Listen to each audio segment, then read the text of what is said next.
Let me turn this down. Technical difficulties like I have never had before. Thank you all for being here. Thank you all for showing up. The city I'm in had went through a high wind condition, and it's really done a number on the on our infrastructure. It's really done a number on our electric grid, our internet, the whole nine. A lot of places were down. I really didn't notice a lot of it. We had a heavy rain, and that was it. We had a heavy rain, and then everything was fine. Everything was fine with me. But I was driving. I had to do a Starbucks downtown Houston, and man, it looked like they were filming a bunch of superhero movies or disaster movies because it was broken glass all over the streets. Trees were down, all kind of stuff, all kind of craziness. So let me make sure you guys got me. So I had to restart my system. I had everything right, and I got a bad habit of tweaking stuff, messing with things, and I had to restart over like four times. So please, as you come in, like, share, subscribe to the channel. What's happening there? Welcome to the channel. Oh, sure. Welcome to the channel. Let me make sure I got this. And everybody on Instagram, what's happening? Man, my stuff is so slow. Hopefully you guys can. Yeah, I forget this. All right, so thanks for showing up on Instagram. Let me shrink this, get this out of the way. Doing a lot of behind the scenes stuff. So what I'm going to cover today is going to involve, how in the hell did this happen? Man, I got some crazy stuff going on. What the? Okay. All right, if I can get back to my original stuff. Hold on one second. There we go. Trying to get back to where you all are.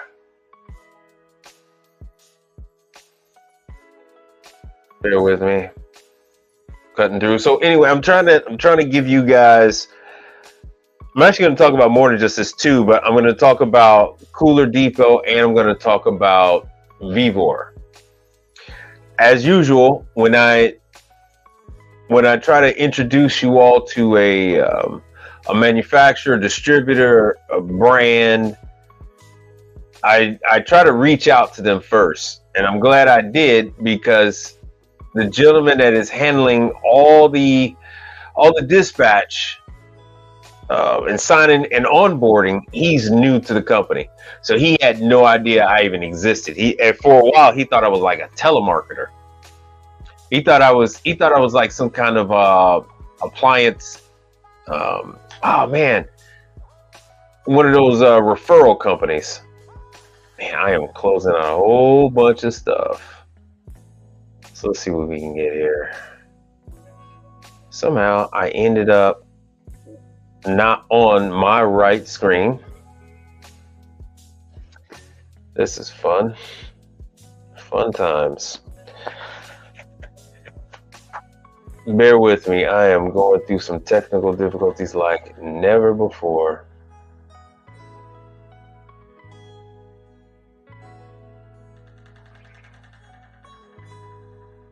Let me see if I can find. What I'm trying to do is I'm trying to get back to where I was.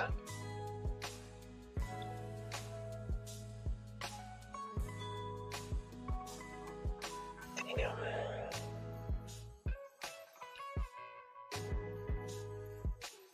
Somehow I do not have my browser with the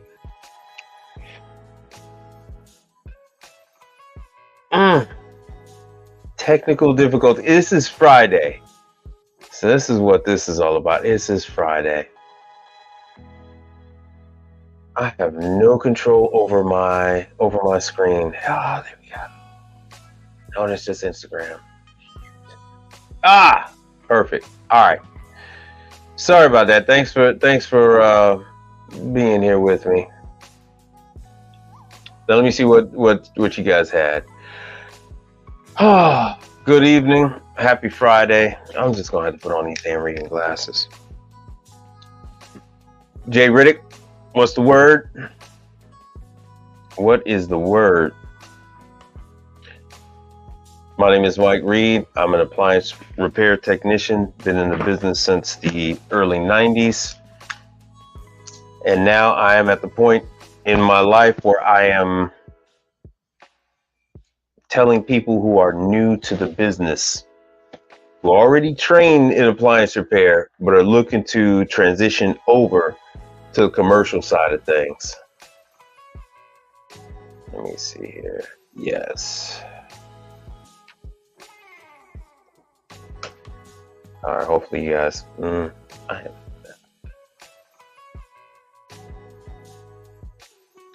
right, now I'm in both. Let's see here.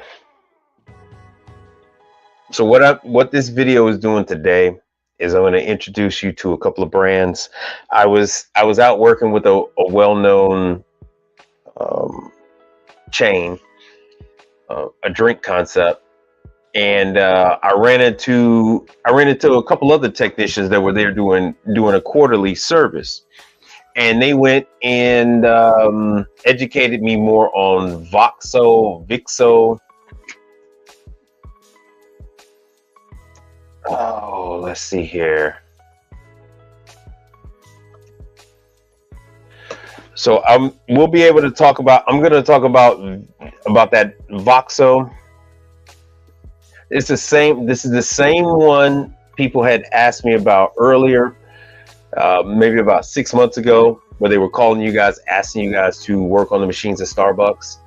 This is the same company that Learner Trade was telling you about. I just did not have enough information on that company. So now I feel like I have sufficient enough information and back history. So I knew the old name that this company used to use. So I'm fine with that. And thanks for bearing with me.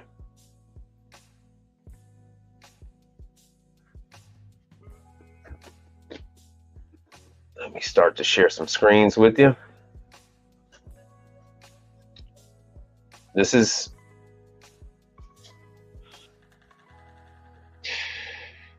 alright.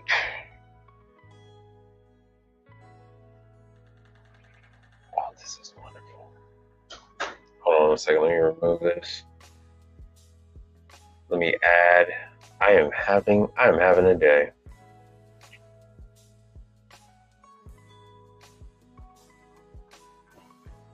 Okay. Oh, it's starting to load. There is something wrong with my internet. Let me know if I'm trying to connect to my Nest. As I said earlier, everything seemed to be fine yesterday and today, and now everything is acting up.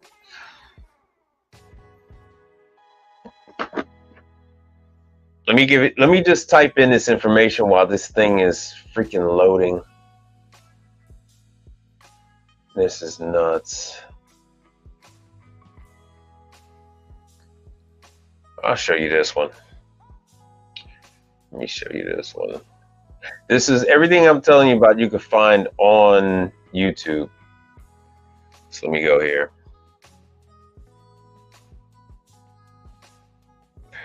So this is Cooler Depot. You can find them on YouTube.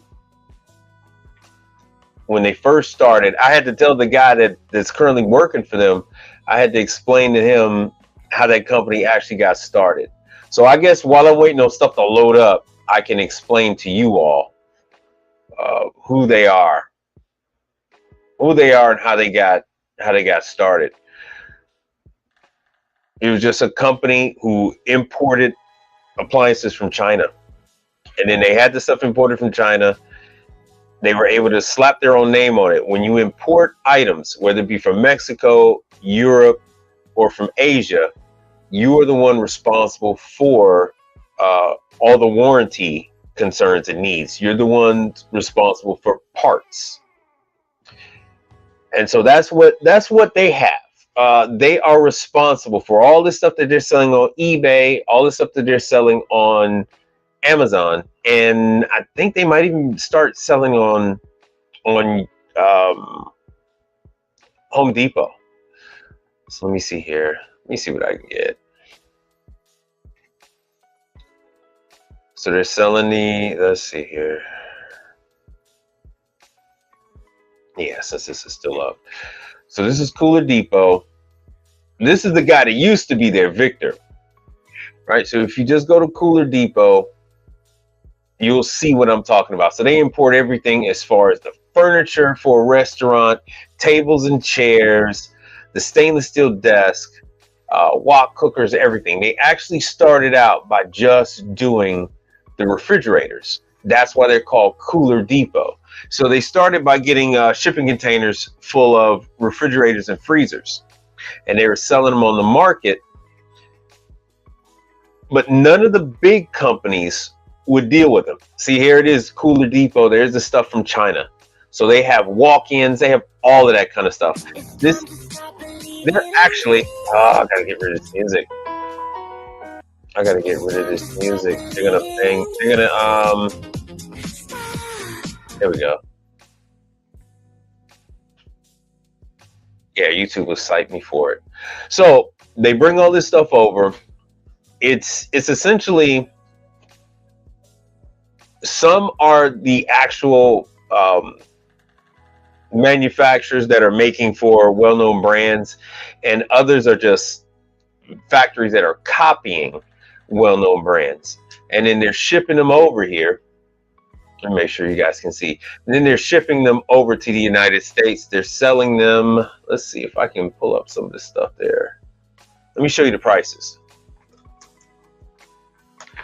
They're selling them over here for a fraction. There we go. Now my stuff is working. So here's a unit right here for $1,000. This is a 2-door unit. The Cooler Depot has for $1,000. And you know what? Since that's freezing up, I'm just gonna go back to this one. Free shipping. There is no brand. I don't care if you go to Restaurant Depot. I don't care if you go to Home Depot. There is no brand of commercial brand refrigerator that you're going to buy for $1,000, and they're going to ship it for free. Here's another one. This is a reach-in, and so this is a reach-in for less than $600. This is something that I need to explain to you all. Right, Cooler Depot is the one that has the parts. So when you need parts, this is who you got to go to. You're gonna go to Cooler Depot. See, once again, you're talking about $1,000. This is a cook's table, a cook's drawers. So your griddle, your grill, that goes on top of this. You're able to open the drawer, and that looks like there's damage. That looks like that bottom drawer is damaged. So you're able to go in there. Say if it's breakfast time, you're able to pull out the sausage links. You're able to pull out bacon and stuff like that, and then throw it on the griddle that would sit on top. The top shelf is thermally insulated by way of sometimes it's ceramic, sometimes it's other means to prevent the heat from affecting the refrigeration unit down below. Let me see. This is so freaky. And thank you guys for tuning in on such a weird day. Such a weird freaking day. I wanted to give you, let me see here if I can get Cooler Depot stuff. Now, with these lower prices, there we go. With these lower prices, it does not affect what you are going to charge. If you're charging $1,500 or $2,000 to do a seal system, then that's what it costs. It does not matter. It does not matter if they only paid $1,000 for the unit. They say, hey man, I paid $589 for that fridge. That has absolutely nothing to do with the work that's done. That does not discount the fact that you still got to pull a vacuum. Does not discount the fact that you have to change your vacuum oil. Still does not discount the fact that you have to put access ports on the unit. I'm saying this out of order. Still doesn't discount the fact that you need brazing rods. You need your brazing material. None of that changes. None of that changes. Now they have other, and then here's Vevor over here too. They have other units that cost more money. And currently I'm trying to get the Cooler Depot site to work. And it's not them, it is actually my internet. Everything was fine up until the exact moment it was time for me to go live, and then everything went nuts. Let me try another one. I'm going to try another one.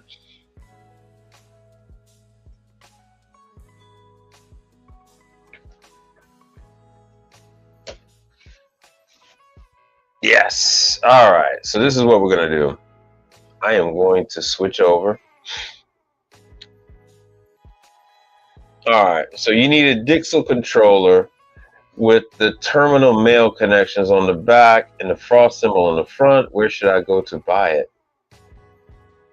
Well, you got two choices.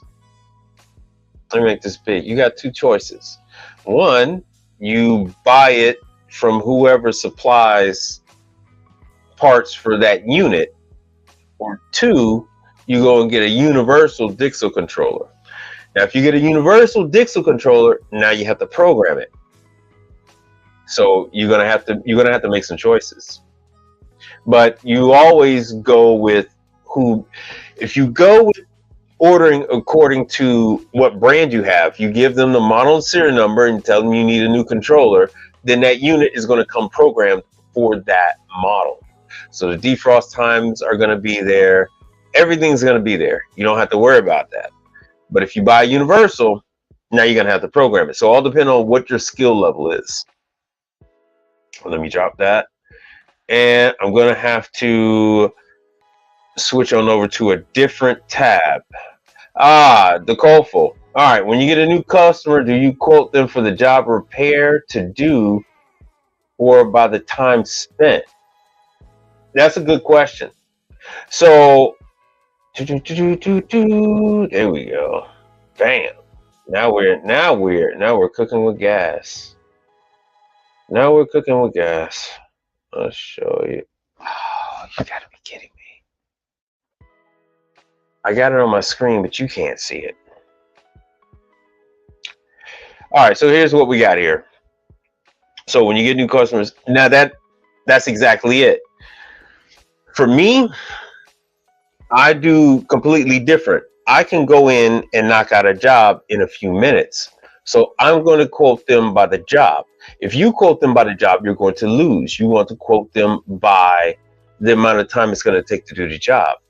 Because you're seeing this more than likely for the very first time. You're probably going to take 6 to 8 hours on whatever the hell you're doing.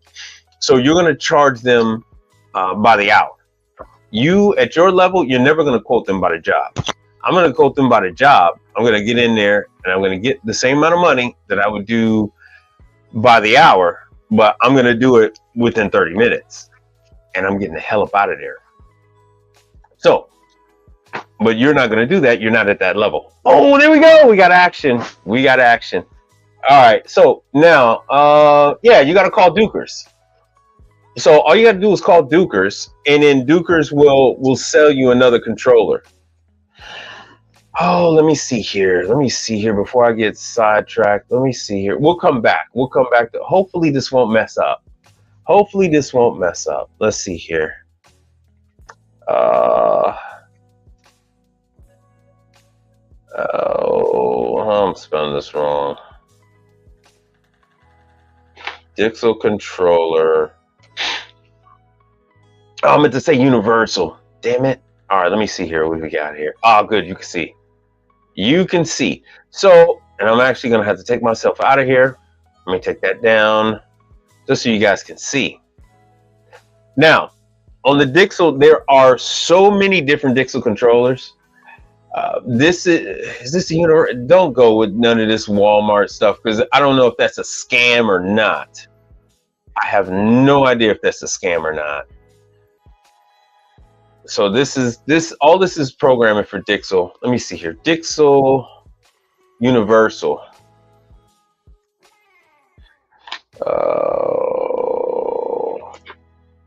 All right, so this is the Dixel Universal. It's usually about, that's the new Ranco.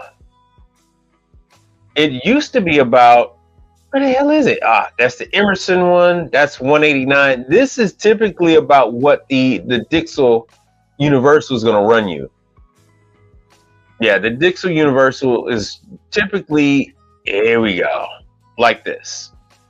This is about right, 129. But see, this is used, pre-owned. They like to play games this time of year. 280. So here's the Dixel Universal. I don't even think this is a Universal. Is this the Universal? So the Universal comes with the yeah, this is the Universal. Comes with 2 sensors, but you are going to have to program all the parameters. You're going to have to program everything. So, yeah, I know. I'm dealing. I got a turbo air. The customer argued with me about that. You guys might have seen that video where I put in that new turbo air controller. Well, the customer had the bright idea, the pressure off the back. They're used to True, and this was a turbo air, and the turbo air has the controller exposed. So as I always say, call the factory, talk to the factory, give them the model and serial number, and let them know what you're experiencing. They will get involved. They're going to help out. They're not going to take any money away from you. They're going to help you out in this. They're going to give you the correct part numbers. You're not in this alone. You always call the factory, because what you're doing right now is destructive to your pocketbook. This is not helping your pocketbook. You don't talk to a stranger on the internet. You talk to the factory. All right, so let me see here. What we got here? The Colful says, for a new tech by the hour, for a seasoned pro like you, if it's a new type of equipment you never worked on, how would you charge by the hour also? No, I would still go, it doesn't matter. If it's new, if it's new versus older, it's still only going to take me seconds. It's going to take me seconds. It's never going to take me anything other than seconds. Doesn't matter. Do not compare yourself. Do not compare yourself to an experienced tech. Be what you are. You are not competing with anyone. You're not competing with anyone. You have to be successful. If you try to compete, you will fail. You cannot compete. You will fail. Do not fail. Succeed. Talk to the factory at all times. Call the factory. None of this makes any difference to the pocketbook. No one else is charging. Let me explain something to you. Let me take all this off the screen, because this needs to be abundantly clear. All right. The only reason why I charge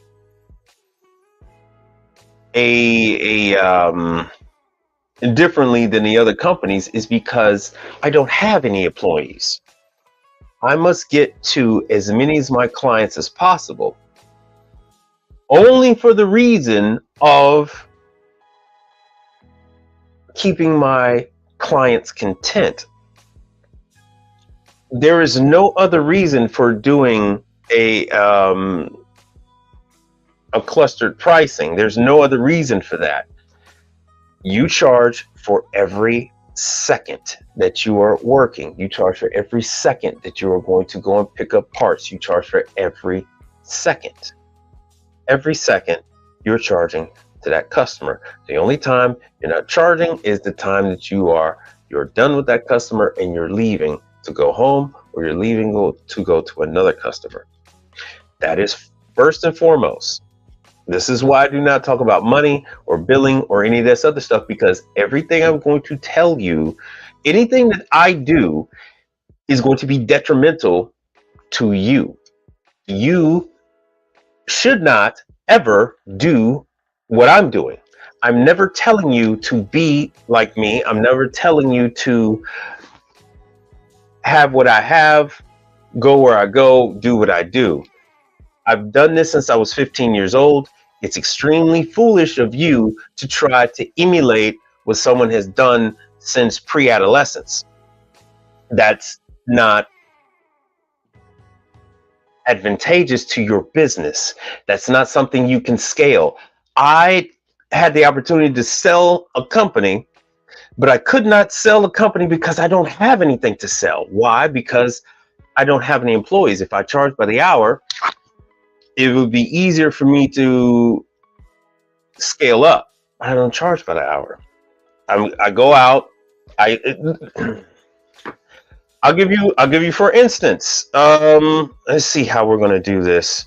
I'm gonna forward this over to my phone. Oh, Velvet Taco. Hey, CEO Jakes, what's up, man? So yeah, the cold, it doesn't matter. I see stuff every day I've never seen before. Doesn't matter. What if it's hooked up to electricity? It's only going to function a certain way.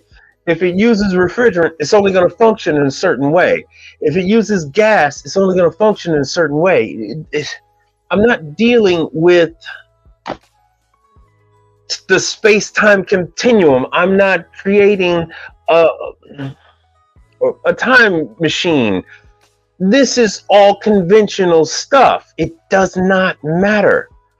For me, it is not, and for anyone else that's experienced, it is not practical. It is not logical for you to even work on something you've never seen before. It's stupid.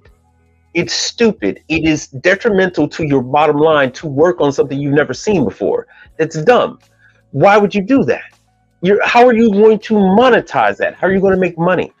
But for you, it's what you must do. You're at the level where you're going to work on things you have never seen before. I've worked on everything. I've seen when something is new to the market, they go out of their way to contact me. Manufacturers go out of their way to call me when they're new to the market. I'm signed up with over 1,000 different manufacturers. Every day I come on here, I could tell you someone new. So that is, do not compare yourself. Do not worry about that. Do the same thing you do, which is you're in the learning phase. You're in the learning phase. You're just learning right now. So it makes zero sense for you to compare yourself to someone else. You have no competition in your market. You're just doing the jobs that's in front of you and getting new clients. And how you get new clients is what I'm trying to tell you. So here, Dixel controller. This Dixel controller is $280. More than likely, the Dukers controller, which you're going to get from Dukers, is going to be less expensive. And let me give you, Jay Riddick asked that question. All right, get ready, Jay Riddick. Let me give you the number to the gentleman at Dukers. Let me give you his number. All right, this is not to be spread all over the place. This is this man's cell phone number. Look at it in the chat.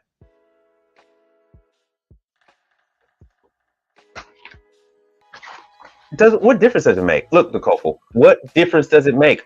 What do you care if they're going to be angry? None of this has anything to do with you making money. Well, how do they know what takes too long? They're busy cooking burgers. They're busy making pizza. They're not standing over you. And if they are, so what? What difference does it make? Everybody has to start somewhere. So what are you going to do? Not do this kind of work? That's your only option, is to not do this work. So let me ask you, okay.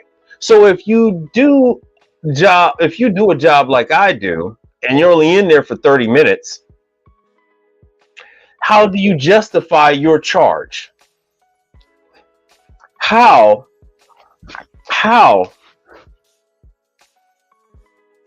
in the world are you going to justify charging a customer $1,500 and you've only been in there for 30 minutes? You tell me that you're going to have the cojones to charge a customer $1,500 and you're only in their place for 30 minutes.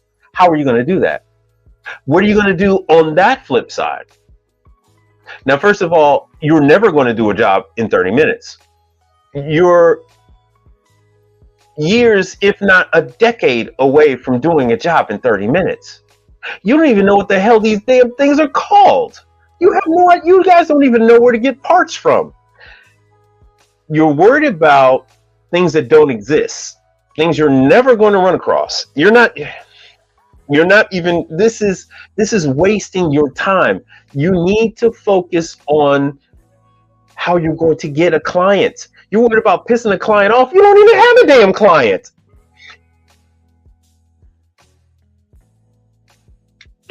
You focus on what's at hand. Once again, Jay Riddick, I told you guys, I don't talk about pricing or numbers.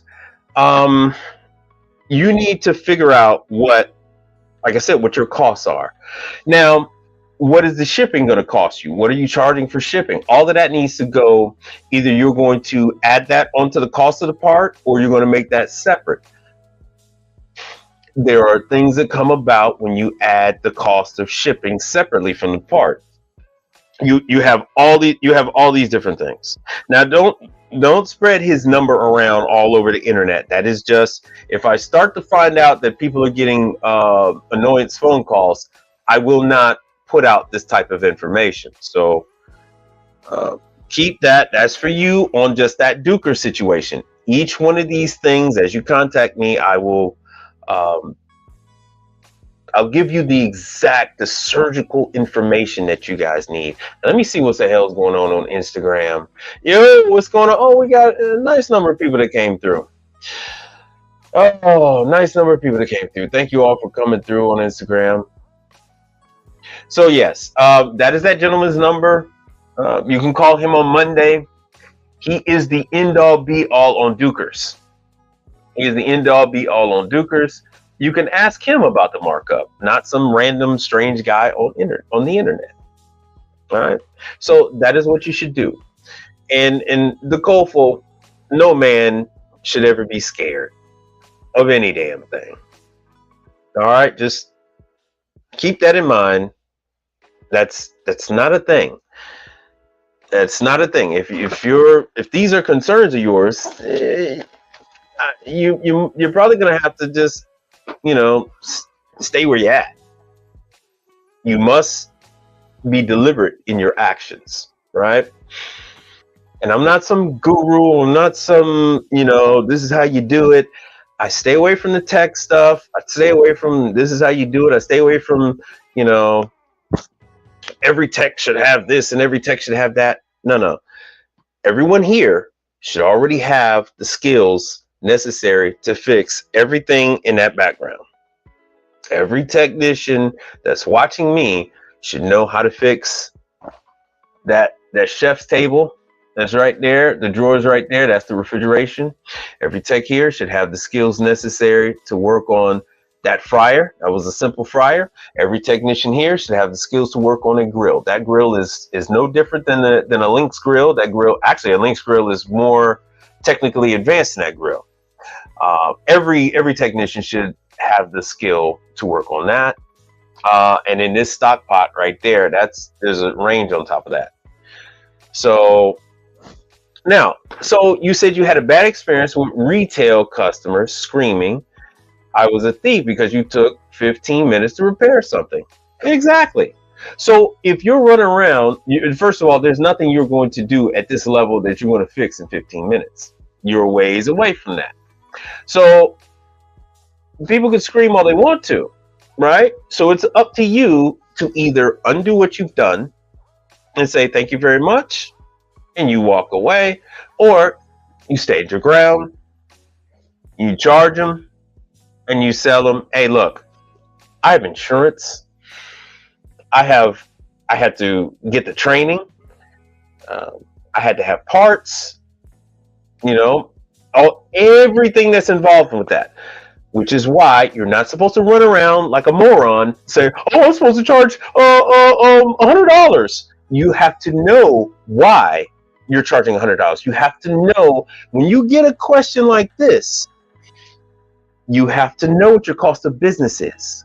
You must know. Once you start telling them what your insurance is like for your vehicle, they back down. Once you tell them what the cost that you spend every year for training, they back down. Once you tell them what your life insurance cost is, they back down.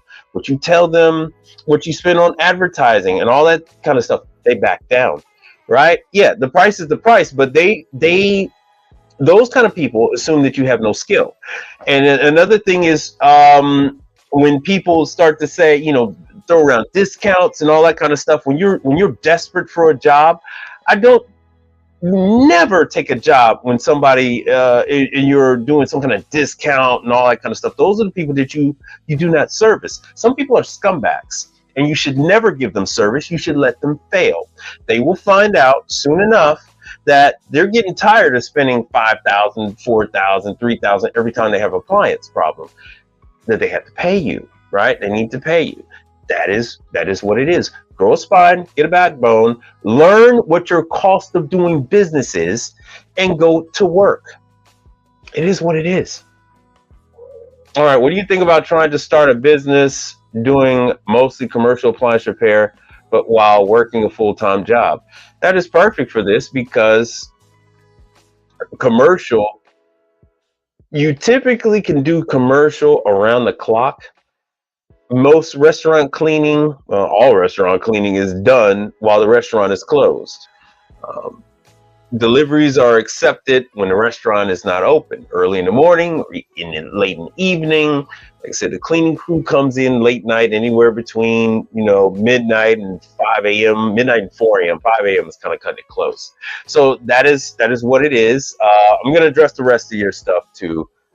Maurice, Riddick, and then the Kofel. So, right. So commercial is perfect because commercial is nothing like residential. Residential, let me see what other people have to say. Yeah. So residential, you're working with daylight hours. Commercial, let me give you an example of a movie theater. So you have a movie theater. You can work on a movie theater practically any time between 7 a.m. and about 1 o'clock in the morning, sometimes later. Usually the last show they have at like 10 or 11 o'clock. Sometimes they have shows later.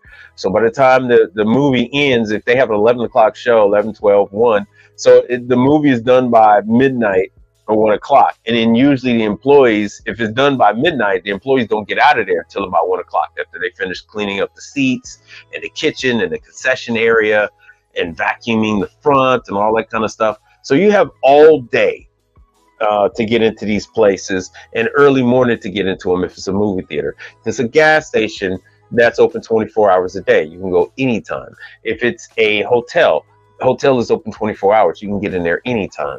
So a lot of these things are 24 hours. If it's a small grocery store, they're typically, they're open from, the people are going to be in there from around 6 a.m.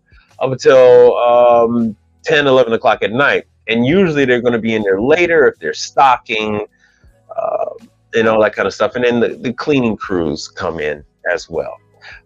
Fun fact, all your grocery stores, your Target, your Walmart, the appliance technicians don't come into those places until the grocery store is closed. Right?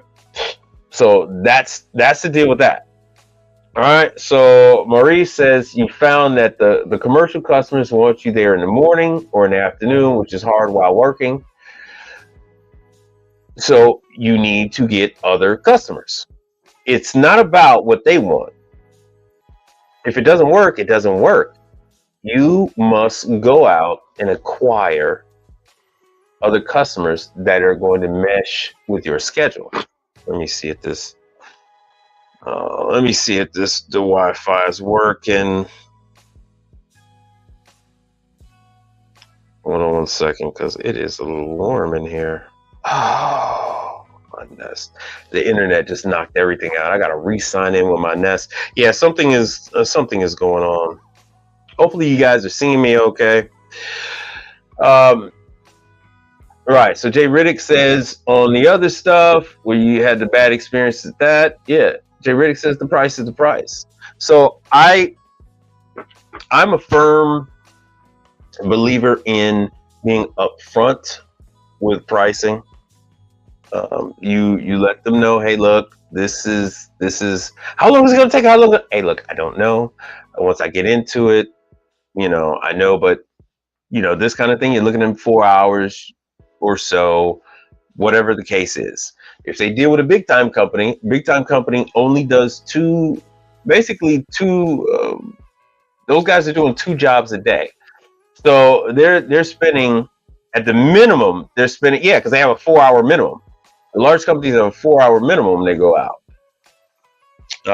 And most of those guys are trying to do a job they're trying to do a job longer than the 4 hours so they don't have to do the second job. Let me see here. Hold on a second. I'm gonna play a video so I could turn my AC on by hand because I don't want to log in. So yeah, no problem at the Insight. Let me let's see here. Let me go back.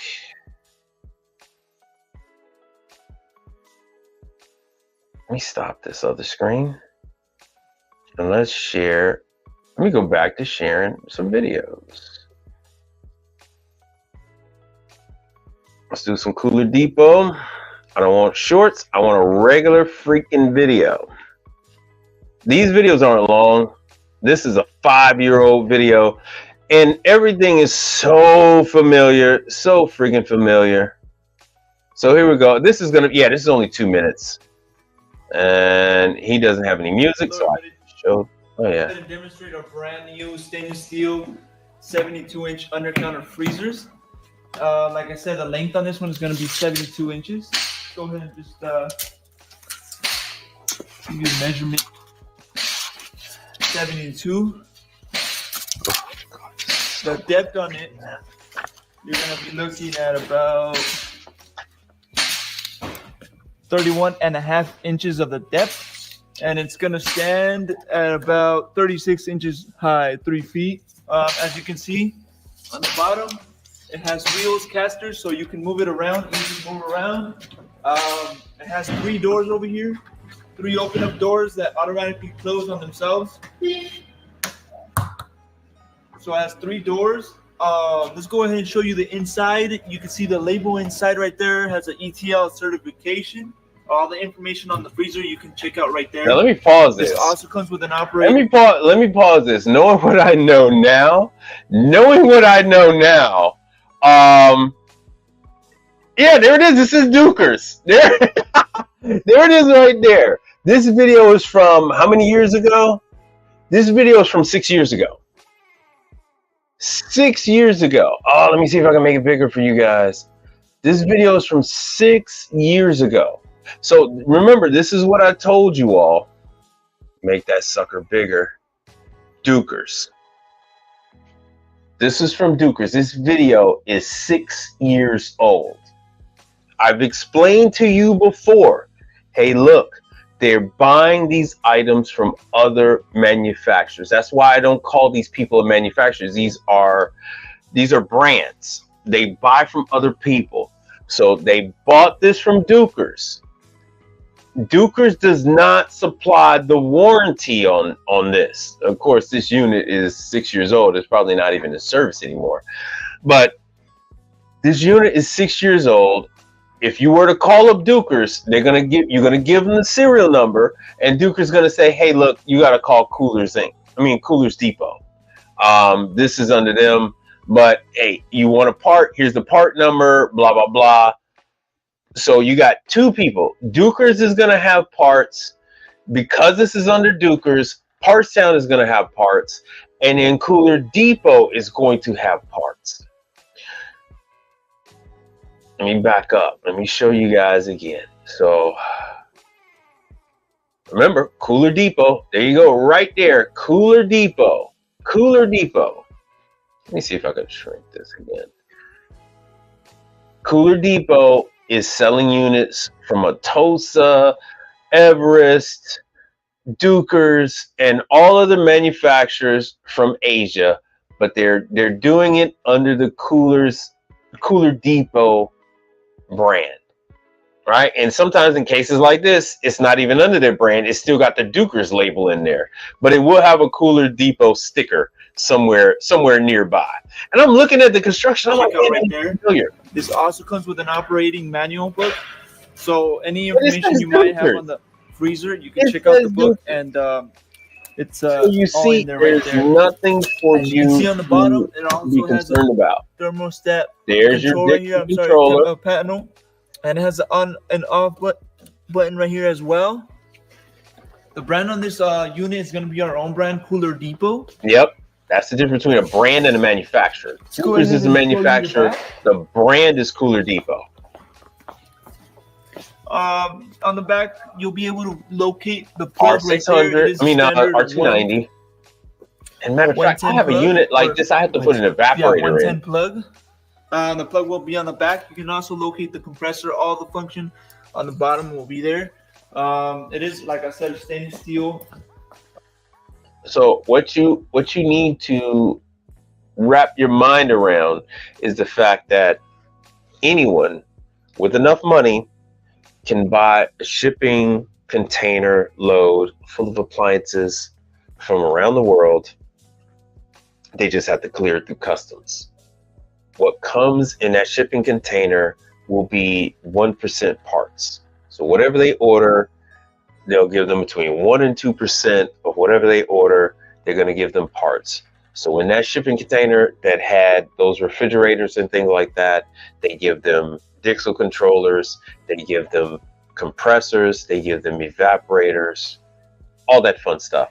So what I'm telling you is, just because it's a Cooler Depot brand doesn't mean automatically it's, you know, some unnamed thing that you're never going to get parts from. You just don't know what it is until you go out there. But sometimes it's Duker, whatever the manufacturer is trying to get rid of surplus inventory, they will use somebody like Cooler Depot and whatnot, but they just can't market the unit under Atosa or Dukers or Arctic Air. They have to market it as Cooler Depot. And with that being said, let me see if I got the number. There we go. So hopefully you guys are there. And Nicole, I'll answer that one for you. I'm probably gonna have to show you guys another video because I do need to plug up this laptop. I was supposed to tell Kevin at Learn a Trade when I was gonna be on, but I got so wrapped up with this freaking technical difficulties, man. So from here, I am going to go. So this is current. This is if you go to CoolerDepotUSA.com. This is what they got. These are the refrigerators, the freezers, the merchandisers, the deep fryers, everything that someone would need to open up a restaurant, anything that someone would need to open up a food truck. Here they have their own ice machines. I don't know if it's ITZ. I don't know whose ice machine it is. And really, you're not going to know either until you get there. So all that pre-gaming jazz that you guys are all hot and bothered over, kiss that goodbye. Kiss that goodbye, because you're never going to, oh, damn, it's on a repair service, because you're not going to know. You're not going to know until you get there. So here is the information that you need. This is the number. This is the email address of the gentleman who will do the onboarding. Oh, wow. My internet is so bad. Let me do this. And this is the gentleman that's going to do the onboarding. It's messing up. So I'm gonna leave this on here for a minute, so you guys can take all this down. All of you on Instagram can take this information down. This is the gentleman, Jose. Jose is responsible.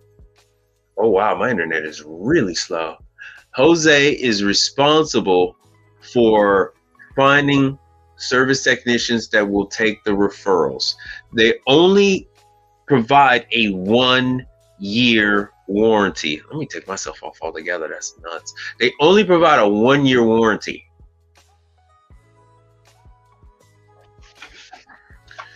So everything past a year and 1 day is going to be a referral to you that you get to charge the customer whatever you want. Now, if the compressor, I think they give a 2-year on the compressor, you still charge a customer service call for going out. They're going to say, oh, my stuff is under warranty. We still charge you to come out to see if it's the compressor. If it's a compressor, they're going to send out the compressor at no charge. You still got to pay for me to put it in. You still have to pay for my service call fee. You still have to pay for my labor, my material, and everything else, which is going to run them exactly what they paid for the unit, if not more. So they have to make the decision, especially if it's a food truck. If it's a food truck, there's no way that they're going to take that out of there and put another one in there, because they have to have different things, brackets and stuff mounted to the body, all kind of fun stuff. So you got, you know, you have to cover your costs. It does not matter if the person is going to be mean to you. Yeah, that does not matter. That has no bearing. There's no bearing on business. There's no bearing on business.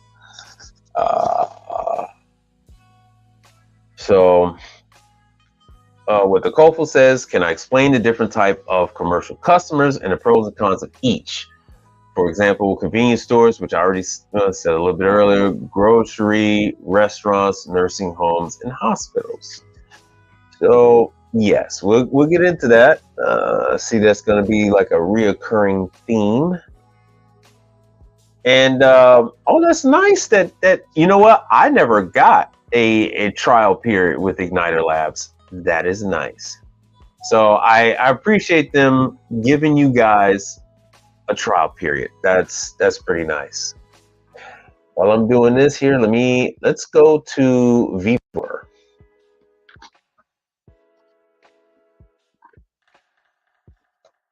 Hopefully this is going to load up.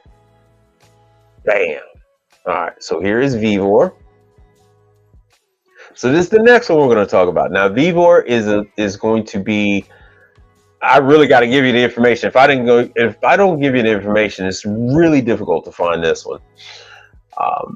I do find quite a few people buy the daiquiri type machines. See here, the frozen yogurt machine, the rolled ice cream, all that kind of stuff. I've actually had friends call me about this, saying, where do I get the part? I never heard of this thing. Once again, you get the part from Vevor. You got to get it from Vevor. Not only do they sell ice cream machine and all that stuff, I look at this because this is so much easier to do with leasing and all that kind of stuff. Not leasing, but like renting out if you're going to do parties. See here, they got the beverage equipment, blenders that are knockoff of Waring, knockoff the cooking over there, knockoff of Volrath, all that kind of stuff. They just got so many copies. That's what China is. That's what China is known for. We're going to the cooking. Hopefully you guys are with me. Let me see what this says. All right, so let me keep going into this, and then I'm going to get a charger.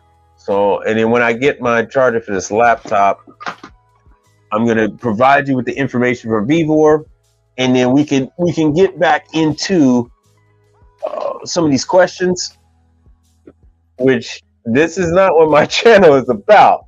Ladies and gentlemen, my channel is about commercial appliances, how to get the clients, how to sign up with manufacturers like this. You should already be rock solid in your diagnosing skills. You should already be trained. This should be a given. This should be a given. Also, if you guys wanted to open up your own restaurant like Mike Sneed has, see, here's your waffle maker, all that kind of stuff. If you wanted to have a party rental business, here you go. If you wanted to provide equipment to restaurants, brand new chefs, if you were providing your service to a cooking school, and then say, hey, look, you guys are new chefs. If you do a pop-up, I can rent for you everything you need for a pop-up weekend or whatever. Here are my rates for the range. Here's my rate for the deep fryer. Here's my range for that. I can come in, bring it in, deliver it, hook everything up, blah, blah, blah. But this is for advanced techs in the business. And Vevor is a good line to fill out what you might not have. Say you might already have convection ovens, you might already have refrigerators in your inventory, but you don't have a deep fryer. Boom, you can get a deep fryer from Vevor, lease that out. You can get an ice cream. Excuse me, sorry about that. You can get an ice cream machine from Vevor, call it a day. Excuse me, sorry about that. Someone has a breakfast food concept. See here, you can rent them a griddle. But for all the rest of you, if you're working on this stuff and then you need parts, like you could put universal parts on these very easily. But if there are some parts that are more proprietary that you're looking for, they typically don't have proprietary. I think they're scrubbing these star ratings. But I have not seen on the internet, I just haven't seen many negative reviews. And the people that have called me with the items have all spoken positively of it. They're under the understanding, hey, look, I am only paying, what is this thing? $218 for this griddle. I'm not paying $2,000 for this griddle. It is what it is. They understand that. So just, you must, be up front when somebody calls, say they got Cooler Depot, they got Vevor. Hey, look, this is my fee for coming out, blah, blah, blah. And they're like, hey, look, I understand. I got a busy weekend. There's no way I'm going to get this equipment replaced. I'd rather pay you, get my equipment up and running, and make the money back this weekend. My other option is to close my restaurant, not to open my food truck. That is their only other option. But just stay up front with these people. LED Handyman, what's happening? What is going on? Oh, good. I see you on both sides. So yeah, you just be up front with these people. Yeah, you had a gourmet. It's not an ice machine. They have a there's no. You mean a slushy machine? One of the Granada machines.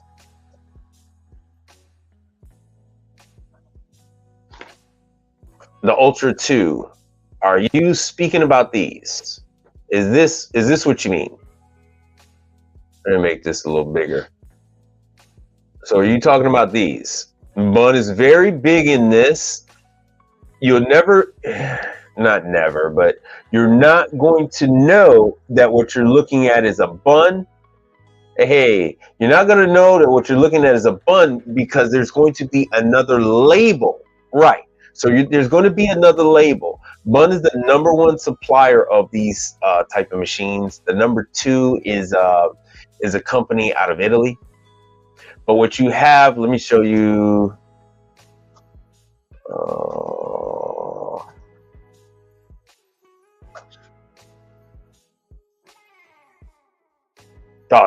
Look at that. See, once I started, it doesn't want to stop.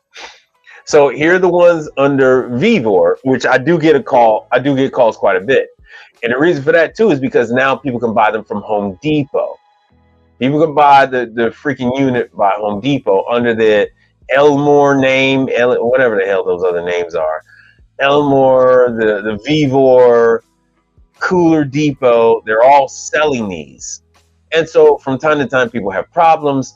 And if you got to come out, you got to gas it up. You can say, hey, look, man, this is going to be about a grand for me to come out, trace down this thing, see how bad the issue is, put some gas in it so you can make money through the weekend.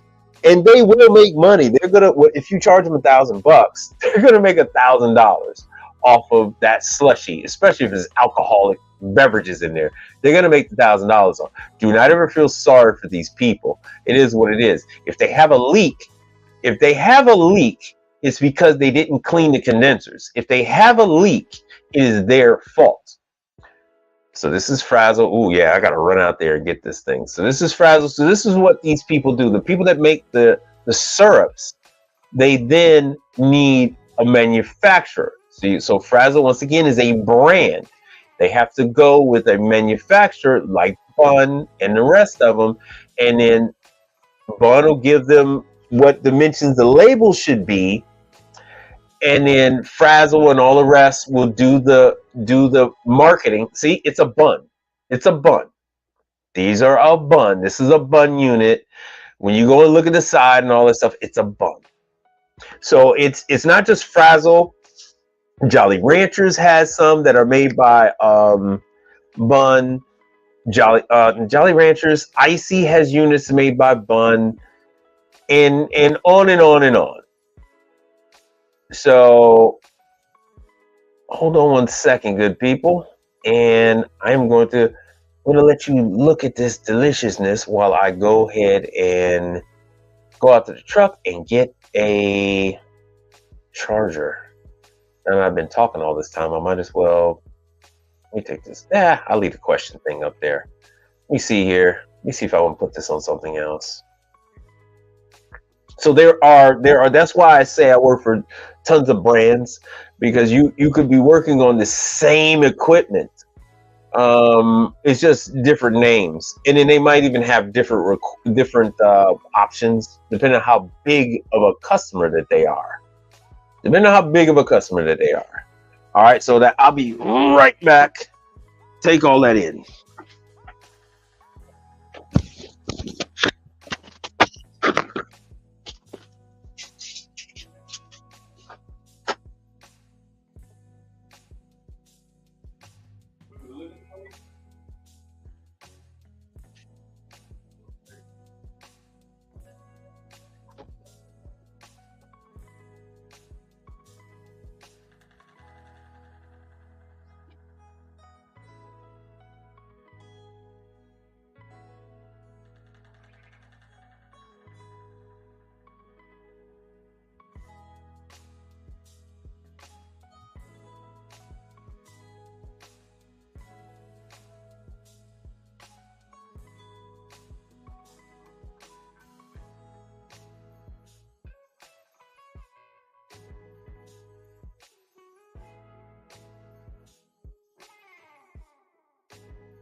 All right, I am back with my massive wires, and let me see how many people are still here. Oh, wow. Okay. Thank you all for hanging with me. Oh, I get my spaghetti wires. Now, what do we have here? I hope you use this opportunity to ask a copious amount of... so I can take copious notes, but here we go. The customer owns a ball. Of course they do. The customer owns a ballpark and he makes like $1,600 a weekend just off concessions. Exactly. I watch the Caesar of concessions. I watch his videos religiously. I think he's hilarious. It's a family guy. He's got like 4 kids. They're pretty much all teenagers and young adults. And I think he has a concession business, and he has a number of concession stands open.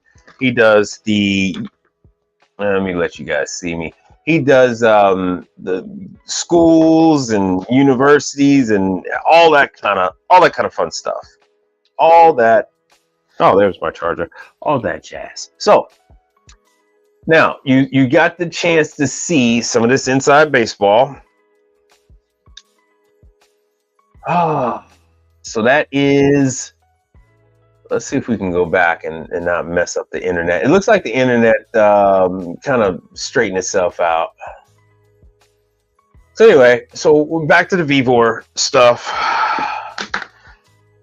Now, will you get rich working on Vevor? Will you get rich working on Cooler Depot?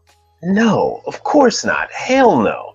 The name of the game for you all is to get established in your market. How the hell are you going to get established in your market if nobody knows that you exist? Every product out there must know that you exist. Every line of equipment need to know that you are an option in your market. These lines, people are going to complain. Will they pay? Yeah, they're going to pay.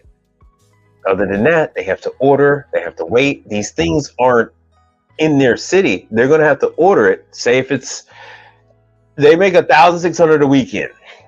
And if people are going to that concession stand and they don't have the icy drinks, they're going to be upset. They might actually, 63 Impala was happening. They might actually lose that ability to run that concession stand. So all these different things come into place because this is a business. This is not a home. This is a business. You must stand your ground. You must know your cost of operating, your cost of operation. You must know what everything is costing you. You have to come back at those people with rapid fire delivery. You must know what you're spending in maintenance on your vehicle, gas, tires, the full 9. Gas, tires, oil change, spark plugs, you replace cracked windows, how much you pay to this guy Mike Reed on the internet for information on how to get, stuff. That kind of thing. Let me show you guys the Elmore. All right, let me show you here. So Vevor, there's another Mr. Slushy. This is Elmico, whatever the hell that is. So here is the Elmico. And Elmico makes a bunch of different slushies. This is out of Italy. Let me see if it says it. I doubt it. They make a number of different things. Now, this is somebody else, Restaurants and More. I've mentioned this earlier. I do know that I'm gaining traction. I do have new people coming on my View All Elmico products. People coming all the time. You do need to contact these people. All these internet dealers, you need to contact them. Let them know that you exist. When they sell things, they arrive damaged. They need someone locally that's going to come out there, take pictures, send them the information. They're going to determine whether they're going to replace the item or send out parts and pay you to fix it. And once again, you are going to end up with a paying customer. You're going to end up with a customer that knows you.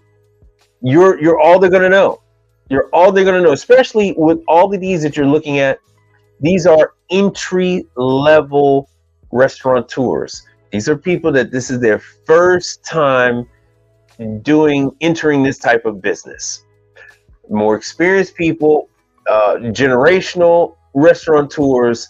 They have brands that they've used for decades, and they swear by those brands. They design their food establishments according to those brands and their dimensions and their requirements. So you're going to get yourself in bed with new clients when you sign up with these different lines. Now, keep in mind, there's nothing from stopping you from doing your Charleston. You know, if you want to do Charleston, knock yourself out. If you want to do oh God, rationale, knock yourself out. Be fruitful and multiply. Do what you do. Cover your bases. Cover the lower tier, the entry level products, mid tier, and then you can cover your premium lines. There's nothing wrong with that.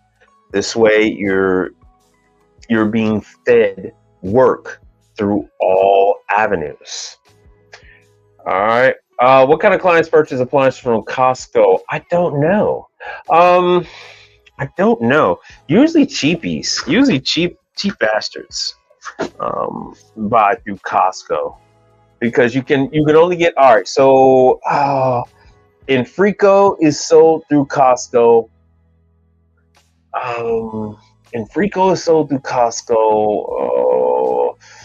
Because all right, so they always have this lean where they lean back, and I've been a Costco member since since the 90s.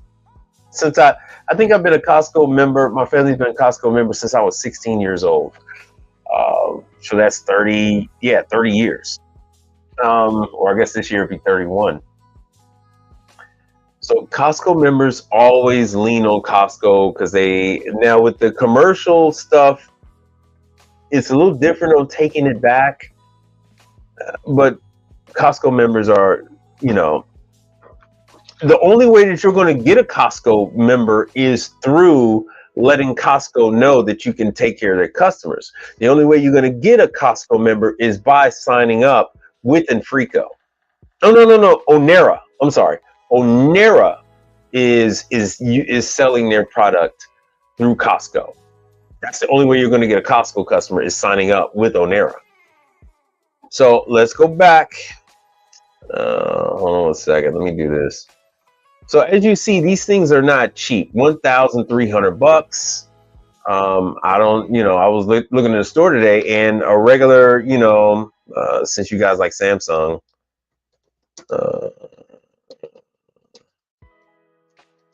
let's see here, a Samsung. So that little tiny unit that you could pick up, put under your arm, and take out. Now I'm exaggerating. It's pretty heavy. The damn thing is heavy as hell.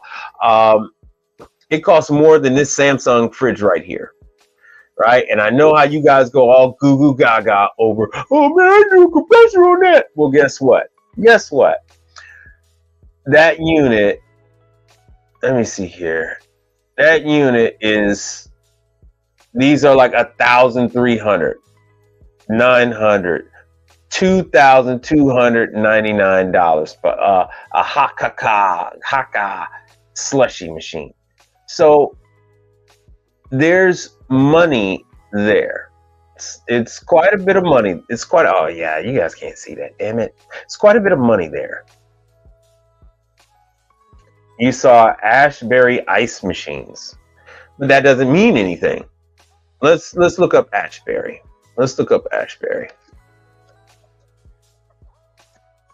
Ashberry.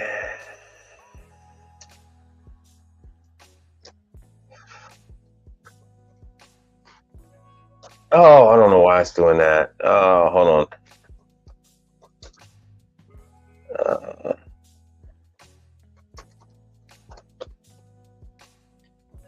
Okay, which, like I said, it doesn't mean anything.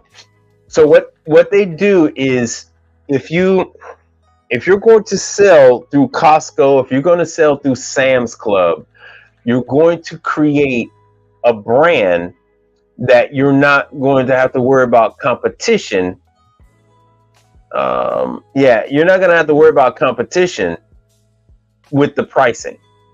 So what they do is they give Costco, Sam's Club, and these other people their own brand.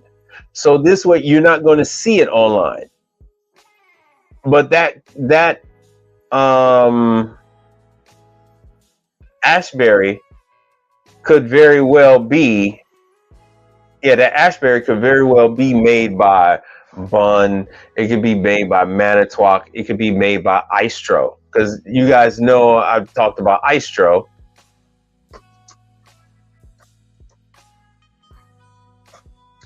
So here is Istro 2000.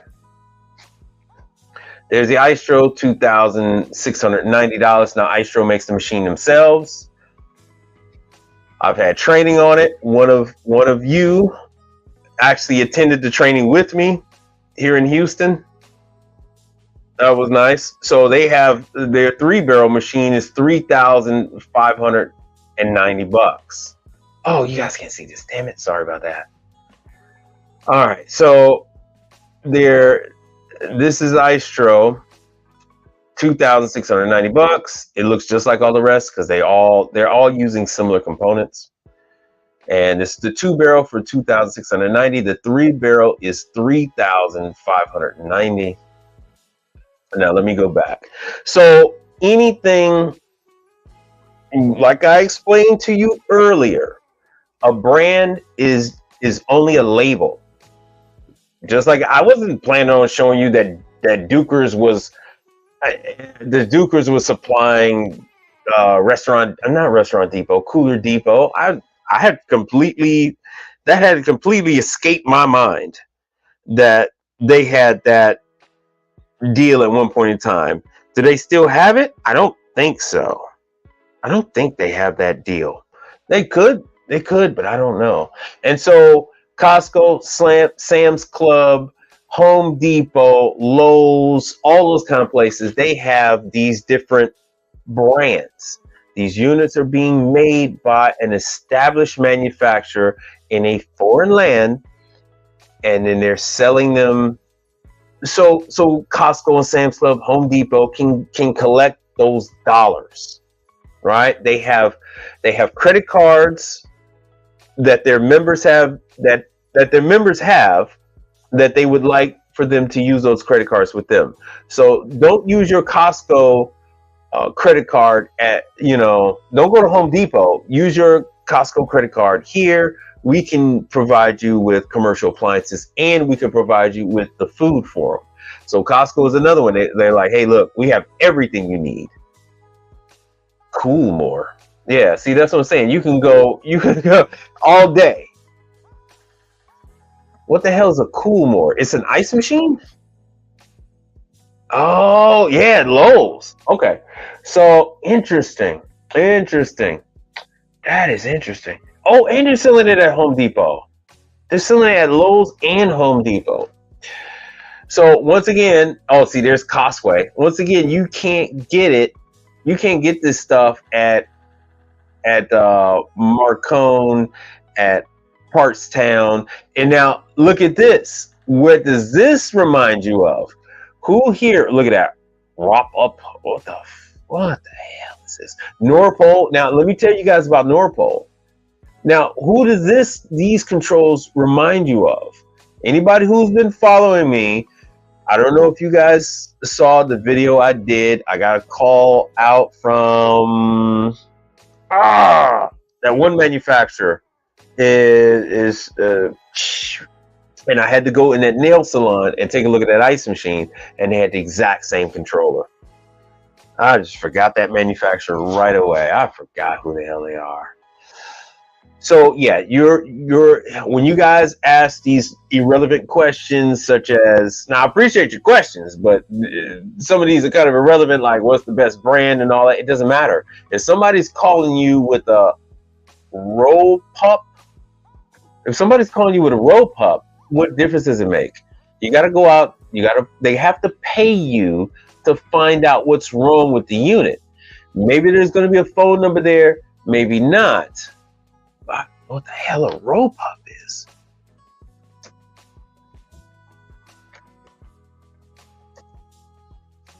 What the hell is a rope up? Now, Home Depot and Lowe's can give you the number to find, whoever their contact is, they can give you that. And yeah, rope up is not coming up. These are just a made up brand. It is just a made up brand. And there's going to be a number there somewhere. You call that number. So don't go at 8 o'clock at night. Don't go on a Saturday. Don't go on a Sunday. You want to go Monday through Thursday primarily. You're going to go Monday through Thursday, and you're going to go during the day, and then you're going to find out, oh, this is a different type of commercial. I've never heard of a rope up. And there's going to be, there are going to be thousands of brands out there. If you knew how many brands, what about Manitowoc? All right, you guys keep throwing out stuff. What does that mean? What about? Yes, Max Ice. So yeah, Max Ice. I went out there to that nail salon, and they had a Max ice machine. Damn, I'm still not hooked up. It's hot as hell in here. Let me see here. Who the hell was? Oh, thank you guys. I got some cash apps. I got a cash app. Thank you very much. Mr. E. Smith Appliance. Thank you so much. That is nice of you. So I hope you. Oh, I got two. Oh, Frank Evans too. Frank Evans. Thank you, sir. And E. Smith Appliance. Thank you too. I appreciate that. Yeah, that is the Max Ice. So the company that makes the Max Ice is the one making all those other ones, and they are the OEM supplier.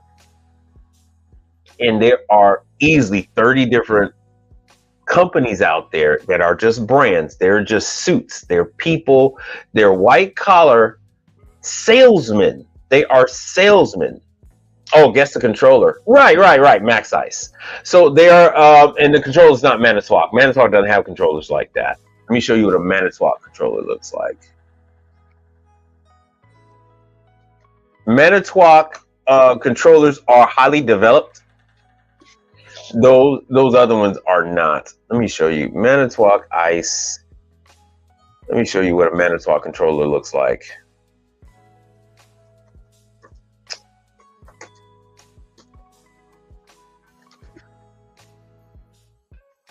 Wow, they're showing some real old ones. How dare they? Oh, see, I'm glad. All right, we got it. What is this right here? What is this before us? What does this thing say? This is the controller. That's the controller. $119 commercial ice maker controller kit. Control card for Vevor, Colton, etc. Chinese ice machines. So these are things where you have to use what's between your ears, right? You got to, if you are not a person that can function, this is not a business for you.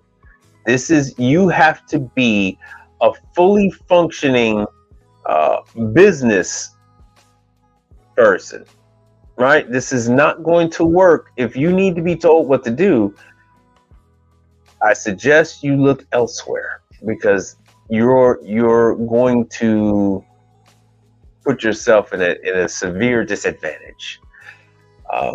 The thought that who we are and what we do is less than is highly misleading. In order to do this work, you have to be an electrician, you have to be a plumber, you have to be a gas technician.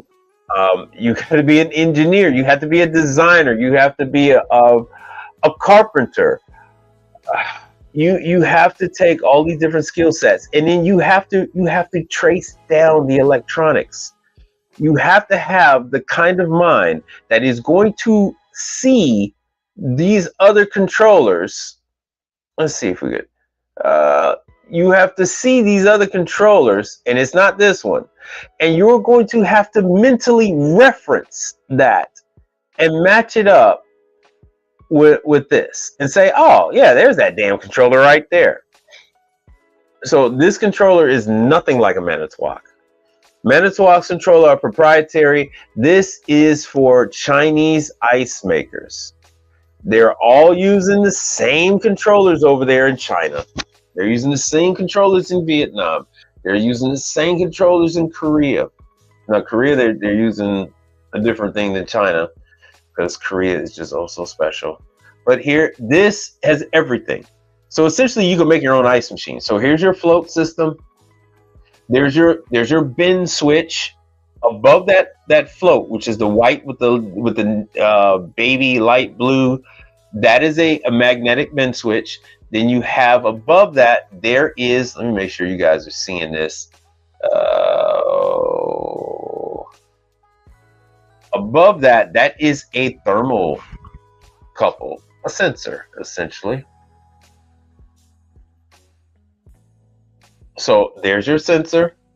There's a magnetic bin switch, right? For when the ice has risen above a certain level, it will prevent the ice guide, door flapper, whatever you want to call it, it will prevent it from returning and mating with this magnet.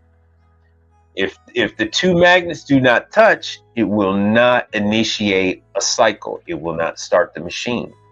So you have all of that right here. Here's the brains, there's the eyes, there's your hands, there's your ears. You know, you have all the sensors, everything you need right there. It's going to come with all that fun stuff. But just know, if you are going to, oh yeah, I got to change out an evaporator on a true GDU unit. Yeah, I got to do one this weekend. I gotta augment God, what the hell is that called? I work 7 days a week. I work 7 days a week, between 10 and 18 hours a day. I'm an automaton. I just work. All right, like Nike, yeah, is a brand and doesn't manufacture anything. It's white label for commercial appliances. Same thing. DeCopel's getting it. So now let me get back to what DeCopel asked earlier. All right, for me to explain some of these differences. Let me make sure. Let me see if. Sorry about that. Drop my microphone. Let me see if Instagram has any questions. Let me see. I don't see any questions. Ooh, I don't see any questions on Instagram. Matter of fact, everybody's gone. So.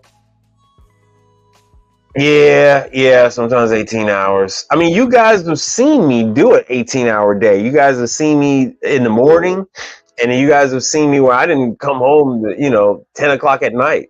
I started out, 6 in the morning. But I don't have any employees.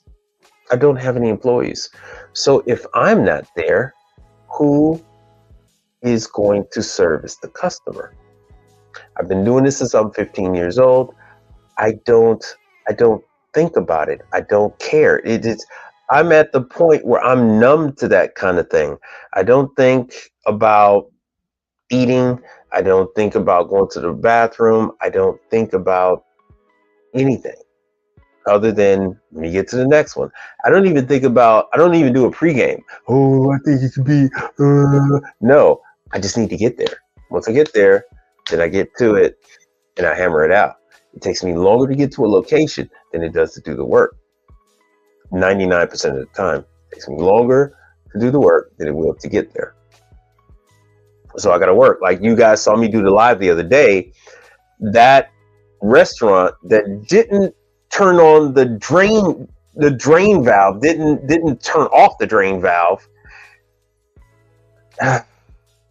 was freaking out. The owner of that chicken place called that morning. They called that morning. They called me like 7 or 8 o'clock in the morning. I didn't get there until 9 o'clock at night, right? So, well, yeah, that's easier said than done. But most people that will come for you have nefarious intentions. People will come and work for you and with nothing other than wanting to steal your clientele. People want to come and work for you with no other intention other than to siphon off money from you. we live in a world of not so nice people. Remember, I've just had my van broken into a couple days ago. So I know what world we live in. Do you know what world you're living in? That is the question. I know where, that's why I work by myself. I know what the hell's going on. You're just learning. People who work high digits do more than 8 hours a day. Yeah, no. That's how you keep the yeah, by not being here. By not being here. Hey, let them go out, do your own damn thing. Leave me the hell alone. But I don't have a son. I got a daughter. I got a daughter and a wife. So, hey man, y'all don't do the women thing. Leave me the hell alone. Leave me the hell alone. So yeah, Manitowoc controllers are completely different. Oh, here's another one. Here's an Avantco. Oh, you guys can't see that. So here's an Avantco. Right. So Webstaurant sells their own parts. Webstaurant is a brand. Avantco is a brand of Webstaurant. So Webstaurant is able to sell Noble dishwashers, and they can sell them for whatever price they want to. They're like Kenmore. The manufacturer doesn't complain. No one's going to be able to match their price. Why? Because they're the only ones with that item. No one else is going to have a Noble dishwasher. Noble dishwasher is only from Webstaurant. No one else is going to have an Avantco refrigerator. That is a Webstaurant brand. No one else is going to have an Avantco ice machine. And so they're able to give you a new board for $32. This is partially to gain favor. This is to gain market share. Now, if they were to take this same board and this board would be marketed as, let's just say, Isomatic, they were buying Isomatic units and then they were selling an Isomatic board for $32, Isomatic would step in and say, no, you can't sell our board for $32. Our board must be sold for $275. But since they're able to say it is an Avantco, they can do whatever they want to. They can sell it for $1 if that is what they wanted to do. Once again, brands versus manufacturers. There are differences. Like I said, I've signed up with over 1,000 different brands. There are over 1,000 different manufacturers. And Avantco is one. So like Avantco, their dishwashers are, well, let me just show you what this is what some of their ice machines look like. Let me find a better one. Oh, so yeah. So once you know who makes what, who's selling what, you go to them first and foremost. You guys used to ask questions like, who got the cheapest part? Man, first of all, who got the damn part? Forget about cheapest. Who got it? You can only get the part from like one damn person. You talk about cheap. You can only deal with what they have. And none of that, all of that other stuff is noise. All that other stuff it doesn't make any sense. It doesn't. Oh, see, I was about to say, I'm like, yeah, there's a Manitowoc. So this is that new Manitowoc Nugget. $4,000. Scotsman, $2,000. Let me see here. What is and of course they're gonna put up their stuff first. The Avantco comes up first. It's $1,000. All their stuff, they're trying to hit a sweet spot. They're trying to hit a sweet spot. Now, is this actually made by one of the other brands? Actually, this one I think is. So this is a copy of a Scotsman. That is a Scotsman design. I don't know who makes it. I haven't had to work on one. There are labels there that looks like some made in China type stuff. There's the controller on the side. The name of the game is to get out there, find out what's what. That is the name of the game, ladies and gentlemen, boys and girls. The name of the game my apps. I just blabbered and rambled and mumbled my way through this. Avantco is a brand of Webstaurant. So it's not a company. Advanco is not a company. Advanco is a brand. Like Kenmore was a brand of Whirlpool. Advanco is a creation. Webstaurant buys machines from other people. They slap the Advanco name on it. Because they slap the Advanco name on it, you can only get it. Let me show you. Hold on. You can only get Advanco. You can only get Advanco from Webstaurant. You see here? Everything, that's Vevor. Advanco, the board, is Webstaurant. Advanco with the controller. See, that's a Dixel controller. This is a Corel controller. But you're going to get the OEM supplied. Now, once again, they're labeling it an Advanco. I can't get my hands on a Corel controller for $79. Let me show you. They're able to do that because they're marketing it as an Advanco product. They're using only Advanco numbers, and it's sold on their website. Let me show you what I mean. And this is another one. This is that EVL, EVO, or whatever the hell. I got a couple of these, not with that design. 329. See, that's another Corel. That's another Corel. But yeah, you can't touch Corel controllers for no less than, $300.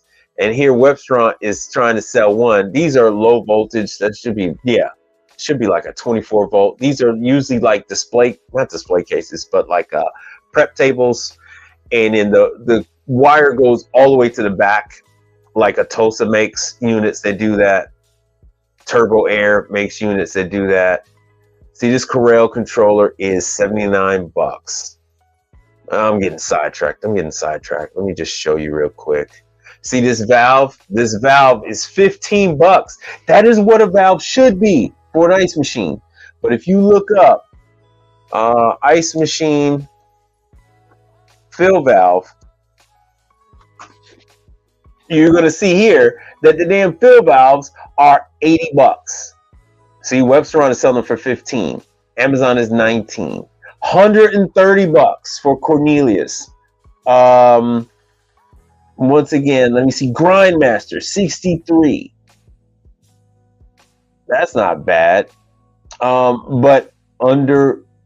what Webstaurant is doing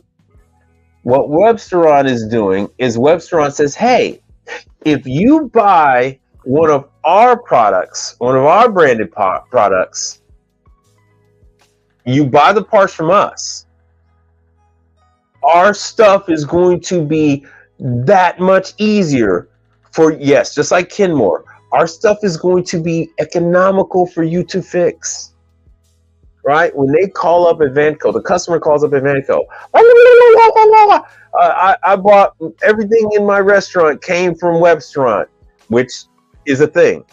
Everything in my restaurant came from and this is broken, that's broken. They have the ability to say, okay, sir, ma'am, he, she, or her, it, we're going to send you out these parts for free. All you need to do is find a technician to install the parts. So then even if you're charging them $1,000, $1,500, they feel like they feel that they have some justice because, at least I didn't have to pay $300 for a fill valve. At least I didn't have to pay $300 for a board. Webstaurant sent me that for free. Oh, I'll always buy from Webstaurant. Right? So that is marketing. That's the name of the game. That's what the white collars, that's the game that they're playing. Right? But the white collars can't play the game without the blue collars, right? And you're going to benefit. So while all these other technicians are working on rationale, go ahead, work on some of this other stuff. It's low-hanging fruit. It's perfectly fine for you to work on this stuff and develop your skills. It's perfectly fine for you to get into this and move your way up. And then if you decide you want to get another employee, put them on this And then you go ahead and take care of those $30,000 rationales, $15,000 rationales, $15,000 alto shams, $20,000 alto shams, BKI, Vevor, combi ovens, right? I have no problem working on alto sham. I have no problem working on BKI. I like working on BKI. That's one of my favorites. I have no problem working on Vevor combi ovens. I am not a rationale guy. I squandered my opportunities 20 years ago. Like I said, I used to live in Chicago. I lived in Chicago. My mother's house is 20 minutes away from Gulf Road, where Rationale headquarters is, where the training is there. I squandered all that opportunity to go to all those kind of training classes. I didn't think I needed it. You know, it was just one of those things. Back when it was free, then when it was $300, then when it was $500, then it was $800, then it jumped to $1,000, then $1,500, and now it's $2,700. I was around when the damn class was free. That's just me. That's just what I've been through. You don't have to worry about any of that kind of stuff. The 1990s are gone and they're never coming back. So, what does it say? Do you always use OEM parts when available? All right, so I use OEM parts when it's warranty. Fun story. This place right here, the Manitowoc, the installer damaged it. The one at the drive-through, they damaged the thermostat. The aftermarket thermostat, bin thermostat for that Manitowoc Nugget is $15. I carry those, but this is a warranty. In order to do the warranty, in order to have all the paperwork done, I had to drive in traffic and everything else 2 hours to Baker. None of the other Baker locations, there were Baker locations 15 minutes from that restaurant. None of them had the damn bin thermostat. I had to drive 2 hours to the one main warranty spot to get a $60 bin thermostat. And then I had to go back. I didn't do it the same day, but still I had to go back in traffic. Then you have to return the old bin thermostat. I had to leave the damaged bin thermostat on there because it still allowed the unit to run. You just couldn't adjust the level of ice. It was shut off. So then I had to go back with the damaged one. Again, this was like an hour because it wasn't as much traffic, to go and return the old one. And then I had to spend 30, 45 minutes filling out the paperwork and the return tags and all that other bull for a damn $15 part. That's aftermarket. $60 OEM. But I am the factory guy. I'm the factory guy for Manitowoc. I'm the factory guy for Isomatic. Hoshizaki. I don't know what the hell's going on with me and Hoshizaki right now, but I've had the Hoshizaki training, so I'm still the factory guy. Not the official factory guy anymore, but I'm still the factory guy for Hoshizaki, Istro, and oh so many other brands. Oh so many. Just not Follett. Follett sticking with their same two. So anyway, if it's not under warranty, you could use whatever the hell you damn well please. You do whatever the hell you would damn well please. So, do the higher tier brands last longer or break down? It all depends on what model. It all depends on what model. The higher end brands, sometimes they also outsource to other premium manufacturers. And you don't find that out until you go and get the part. And, you call Parts Town, they don't have the part. Call All Points, they don't have the part. You call the manufacturer, they're like, oh, that one? We don't have the part. We got to get that from Italy. So that's got to get overnighted from Italy or whatever, or just flat out, oh, we don't have those anymore. We had got a shipping container from the Italians, and they branded it with our name, so we were able to fulfill this order that one of our clients had, and we're done with that now. So that motor broke down. get the motor rebuilt or tell them to buy a new one. And that was from the factory. That was from the factory. Get the motor rebuilt or tell them to buy a new one. So anyway, so with Avantico, which is Webstaurant, with all of these other with all these other brands, you have to contact Webstaurant. See all this thing that says, let me go to my thing here. I got an email from Webstaurant. Oh, yeah, Richard Brown. I think Richard Brown. All right. Oh, all right. So E. Smith. Oh, Richard Brown just dropped a new one. Thank you. I do appreciate that. Thank you so much. Webstaurant. All right, Webstaurant. Let me see here. Let me see if this is even gonna make you guys ready to get trippy. Let's see if this is even gonna make any sense. Let's see here. Let me show you guys my email, and let's go through this together. Let's go through this together. Damn, I'm gonna have to show the entire screen. Sorry about this. Sorry about this. All right, so I went through Webstaurant. I contacted Webstaurant a long time ago. That was 2022 due to holiday. Where's the Webstaurant? Hoshizaki. Let's see here. What's getting mixed up with all this stuff is that all the advertisements that mention Webstaurant, because Webstaurant is a top, it's one of the top dealers. Why does that even come up with Webstaurant? Holiday vacations, what the hell is this?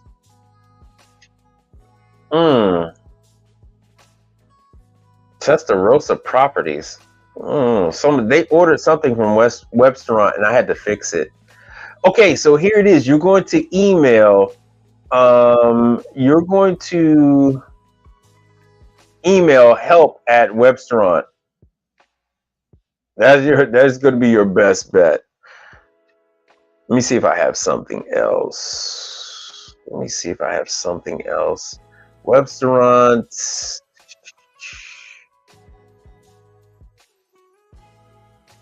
Let me see if I have another email to Webstaurant. Here we go. This is Webstaurant. Hopefully you guys can see this. Let's go into the details on this. It's not showing me this guy's email.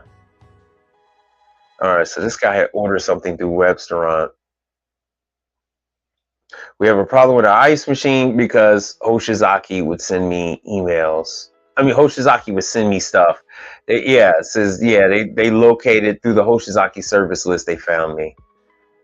Oh, let's see here. Help. And then this is Jessica with Webstaurant. She contacted me. I doubt if she's still there. This is from 2020. But this is from Help. Let's see if you guys can see this.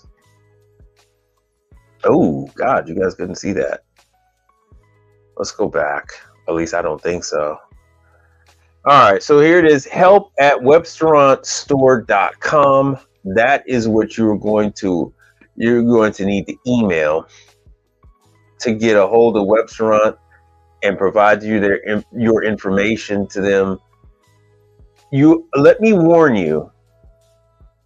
Why is none of that showing up? Let me warn you guys. They are going to be quite dense. They're not going to understand what you're talking about. Once again, you must be very clear. You must be very concise with what you're saying. You are a service technician, and you would like to provide your information to. Oh, there it is. You would like to provide your information to Webstaurant so that they can have your information for reference in the future. On further repair calls in your area. You must provide them with your address, your zip code, what area you're servicing, a good phone number. What the hell? Oh, let me cancel this. You must provide them with a good phone number. There we go. Let me drop it in the chat for Instagram. Wow, a lot of people coming through. Nice. All right, let me see what happens there. All right, so that information is on Instagram. So there you go. That is the email. You're going to send your information. Now, Webstaurant is selling quite a few other things: tables, chairs, that whole fun thing. So you're going to want to be specific. Let them know that you are doing commercial appliances. Be specific: refrigeration, ovens, fryers, whatever you're comfortable with. Start with that. So that they know, because the people that are going to read this email are not going to know if you're talking about mixers. They're not going to know if you're talking about drink blenders. They're not going to know that you're talking about toasters. You have to be specific. You must be very deliberate with your wording. Can't stress this enough. You must be specific when you're talking to people. They are not as well versed as you think. They're just working a job. They have no idea, and they really don't care. So these are all good places to start. Yes, they have a tech line. You will not be able to gain access to the tech line. The reason why they have a tech line is because they have to. Let me check my Bluetooth. I don't want to lose my mic. All right, I got 71% left. So both my mics are on. The reason why they have to have a tech line is because they are responsible for the product. Whenever you buy product from a white label manufacturer, you are responsible for tech support. You are responsible for the federally mandated warranty. The Consumer Protection Act has made all of this stuff possible. So if you sell anything, there must be a way for you to get service for it. If you sell anything in the United States of America, you must be able to provide parts for it, or you have to be able to give them a refund. All those things are in line. It is a federal law. Look it up. It is the Consumer Protection Act. It was started many, many years ago. Consumer.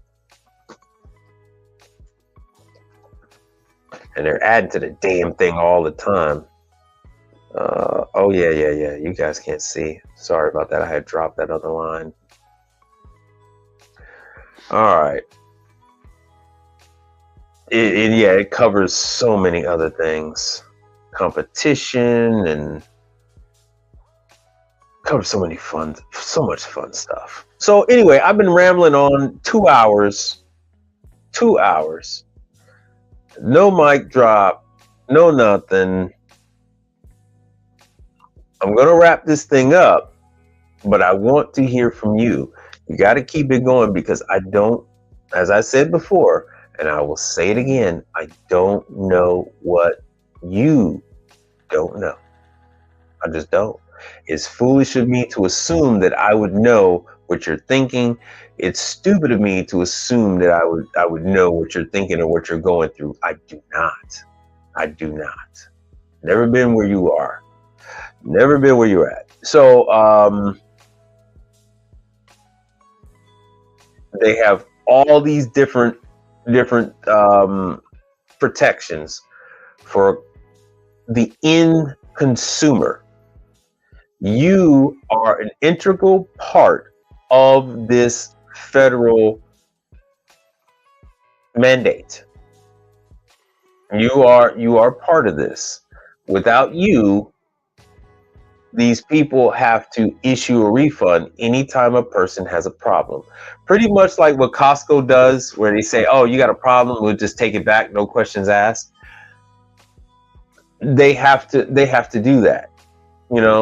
These other locations, they have to do that, because they either have to fix it or they have to, within a certain period of time, once they purchase it, they have to fix it or give these people their money back. So yeah, see, they just did something in 2020. They keep adding to this stuff and adding to it and adding to it.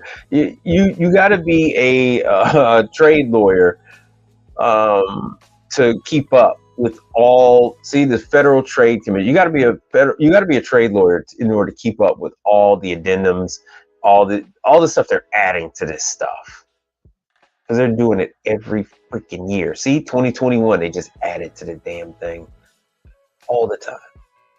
So what are you let's see here what you guys had to say. But yeah, everybody got a tech line, just like when I gave you guys the information for Vevor has a tech line. Yeah, Istro has a tech line. Oh, I know what I want to do. And then the gentleman, I gave you his number earlier on in the stream. You guys would have to do a replay of what it was earlier on. That gentleman, the same person that's going to onboard you, is the same person that's providing the tech support. Now, I'm gonna try to do this. I'm gonna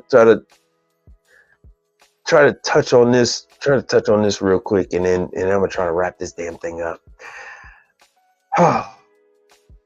Voxo.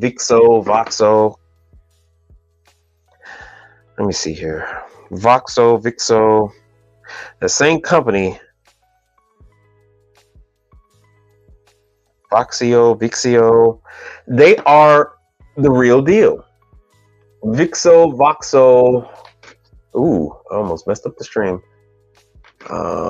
Vix. I don't want to.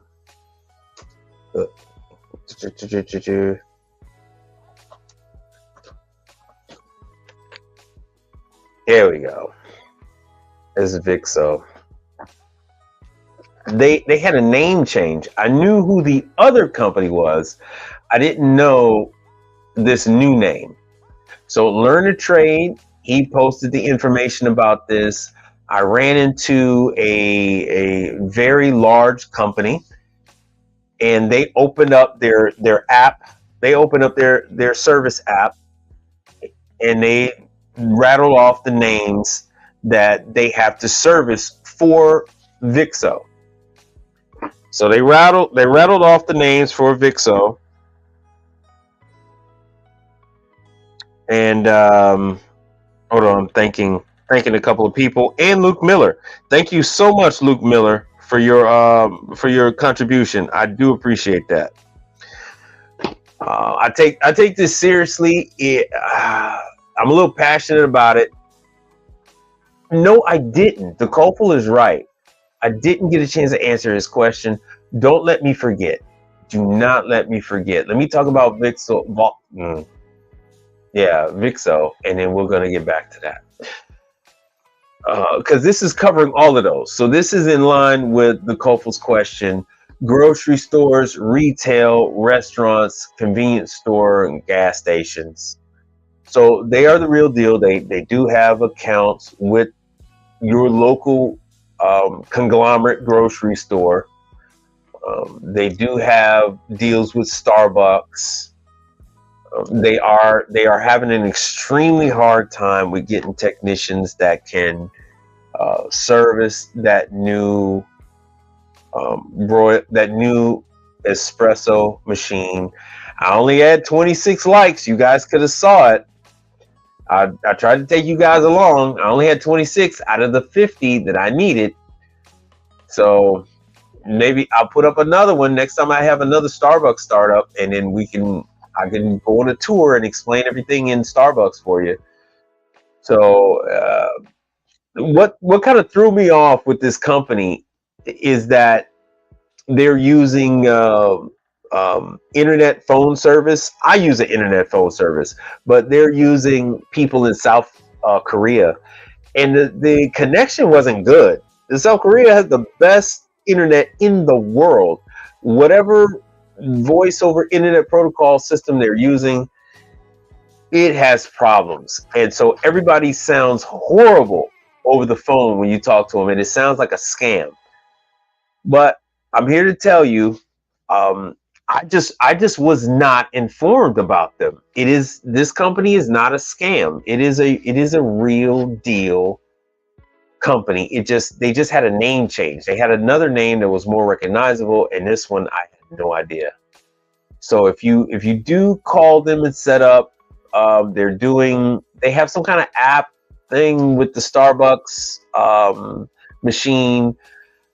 Everyone fails the test.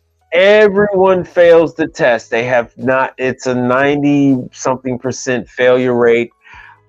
I had a chance to watch a technician do a preventative maintenance on one of those machines, and he was a new guy, and he was going through it. He was catching hell.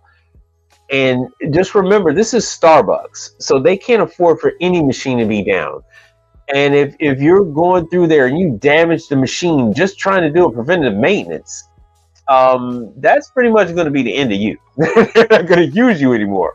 That's something that you all need to take into consideration. The larger the client, the more polished you should be, not the more green you should be. The Vevors, the Cooler Depots, the the Arctic Airs, those you could be green on. That is where you're supposed to make mistakes and learn. And if you take 20 damn hours to fix something, you take 3 visits to fix it. No harm, no foul. Not a big deal. Take 20 hours to fix a machine at Starbucks. That will be your last Starbucks. That'll be the last time you probably won't even never buy another drink from Starbucks after that. I know I didn't think they were legit either.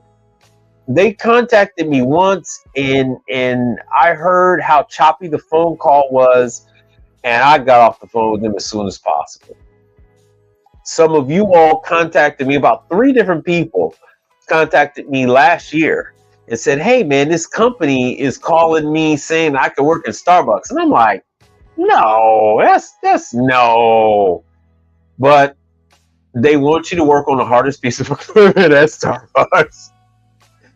And yeah, good luck with that one. Now, I will say this, if you want to accept the ones in your grocery store, the ones in Target, by all means, go ahead. But just know that if you go out there and you struggle, they're not going to be understanding. These people are not used to the uninitiated or initiated. They're expecting trained and polished professionals, hardened by baptism by fire already at this point, not someone who is unsure of themselves. So keep that in mind. Keep that in mind. Never be afraid to let these people know at what level you're at, what skill level you're at. But I'm here to tell you that and because I said it earlier, I said, like last year, I said, man, I don't know about these people. It seems like a scam. But Learn a Trade says, yeah, they're legit. He sees their stuff. I actually bought some equipment with their QR codes on it. And one of the largest service companies in the United States of America does work for them. So they are on the up and up. They're on the up and up. I will tell you. Let me give you the link in the chat so you can investigate. I don't have any contact information. I called them up myself last year, and they said, oh, we'll get back to you, and they did, but then they were supposed to. I had a lot more questions, and they just never did get back to me. And now that I understand that they're on top of the hill, it makes sense, so they like, forget this guy. It's get on board or get out the way, so they're dealing with grocery chains and all that stuff. Now, keep in mind, when you're dealing with this kind of stuff, you're not going to get paid like Cooler Depot. Cooler Depot is going to pay you by Zelle. You finish at 5 p.m. on a Monday, you call them up, you're going to have your money in your account by 5:05, right? Dealing with Cooler Depot.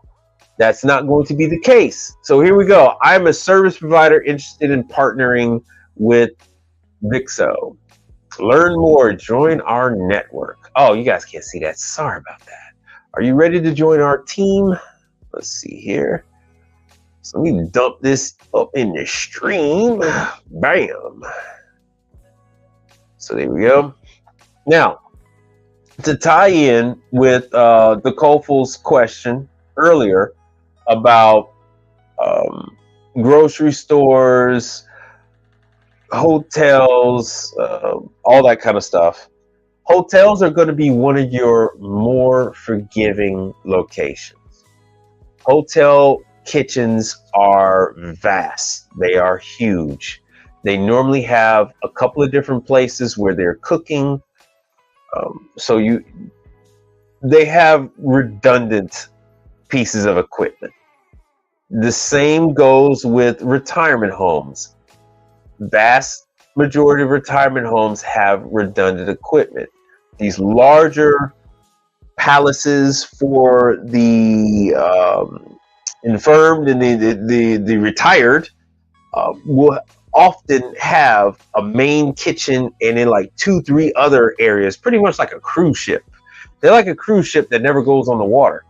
So they have all these different cooking stations where, you know, you can come over here and they give you pasta, salads, and burgers and stuff. And you can go to the main dining room, and that's where you're going to have steak and lobster and shrimp. And in another area where you can just have sandwiches, maybe paninis and stuff like that, oatmeal. So they have all these different areas, and each one of those have dishwashers. Each one of those have like a grill and griddle, refrigerators, warming tables, all that kind of stuff. So retirement homes, you're able to get into a retirement home 24 hours a day. 24 hours a day. Maybe they don't want you in that one particular area when they're in the heat of cooking, but other than that, they're available to you 24 hours a day. Movie theaters, like I said, movie theaters, you could practically get into a movie theater 20 hours out of the day. Between 18 to 20 hours of the day, you can get into a movie theater and do what you need to do. Once again, some of them, when they're extremely busy, they don't want you in there if you're going to be in that area. Once again, these movie theaters are palaces, and they'll have 2-3 different cooking stations. So it all depends on their setup. And don't be afraid to ask questions, because we're wrapping this up. Yeah, my numbers are starting to go down. Yeah, well, don't worry, we're gonna wrap this up. Oh, I lost my Instagram. I think my Instagram is done. No, it's not. So anyway, so here's all the information, how to join. Do you guys have it? Please contact us with the information. So this is what you're going to see. You're going to click on the link, and it's going to give you this. All right, what do we have here? Oh, is that me that did that? So this is what, if you click on the link, it's going to give you this, and that's going to pop up in your email, and then you can fill out all the stuff and respond to with all their questions through your email. So you can either fill out the forms you see on the screen, or where it says issues with the form, click the link, and it's going to open up your email, and you can fill all that good stuff out. Now, the Kofel also wanted to know about the gas stations. Gas stations are also available 24 hours a day. They also have redundancy with their equipment. They're going to have 2 or more ice machines. Even if you only see one in the front, there's going to be one in the front, and then there's going to be probably another one in the back. And that's what they're going to use they're going to take that ice and then put that ice on into the beer well, the ice well. So they're typically going to have 2, one smaller one in the front, and then the larger one is what they're using to bag up ice. So they make a nice income from selling ice. Matter of fact, I was on the phone with Learn to Trade today, and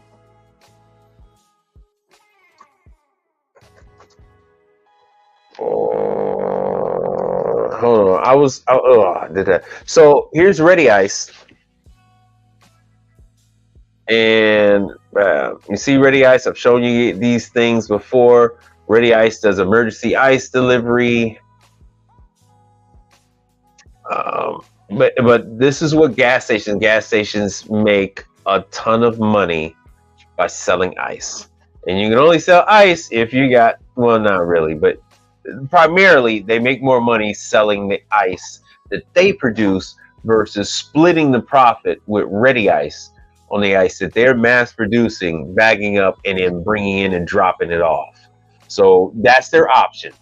They would rather not buy ice. They would rather not split the profit with Ready Ice. They would rather make the ice themselves, bag the ice themselves, and get 100% of the profit. So they would rather you fix their ice machine. They would rather you clean their ice machine. Also, I was at Velvet Taco today. God, let me see if I can find my cord, because I don't want to do like what I did yesterday. Oh, let's see here. I was at Velvet Taco today. Well, a very uppity Rainbow Coalition member was not too understanding, shall we say, the fact that his ice machine was mishandled by him and his coworkers.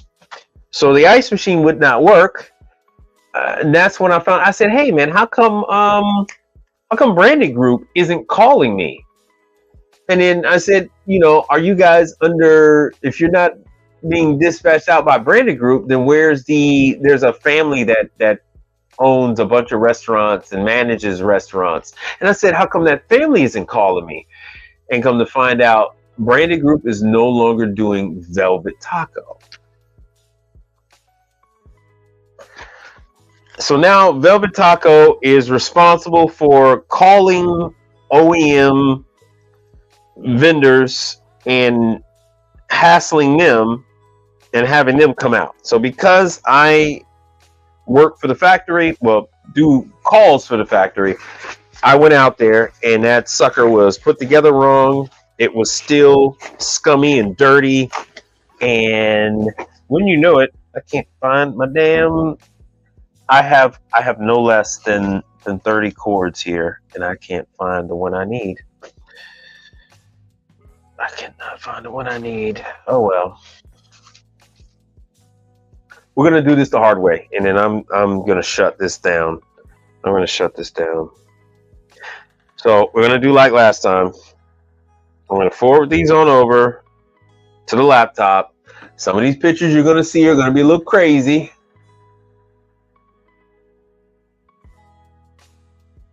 And here we go. Yeah, cruises. Hey, I haven't been on a cruise in a long time. I used to go cruises with the family, with my parents and my sister when I was a kid. I haven't been cruising in years. As a form of punishment to my wife, I have not got my passport renewed.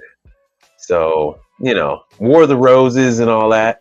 She can't make me go to her home country because I refuse to renew my passport. Fun times. Fun times.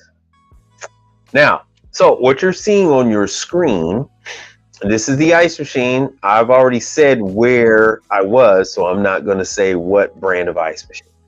You can figure it out, but I'm just not going to say what brand of ice machine it is. I've already contacted corporate, let them know that these people gave me all this damn drama.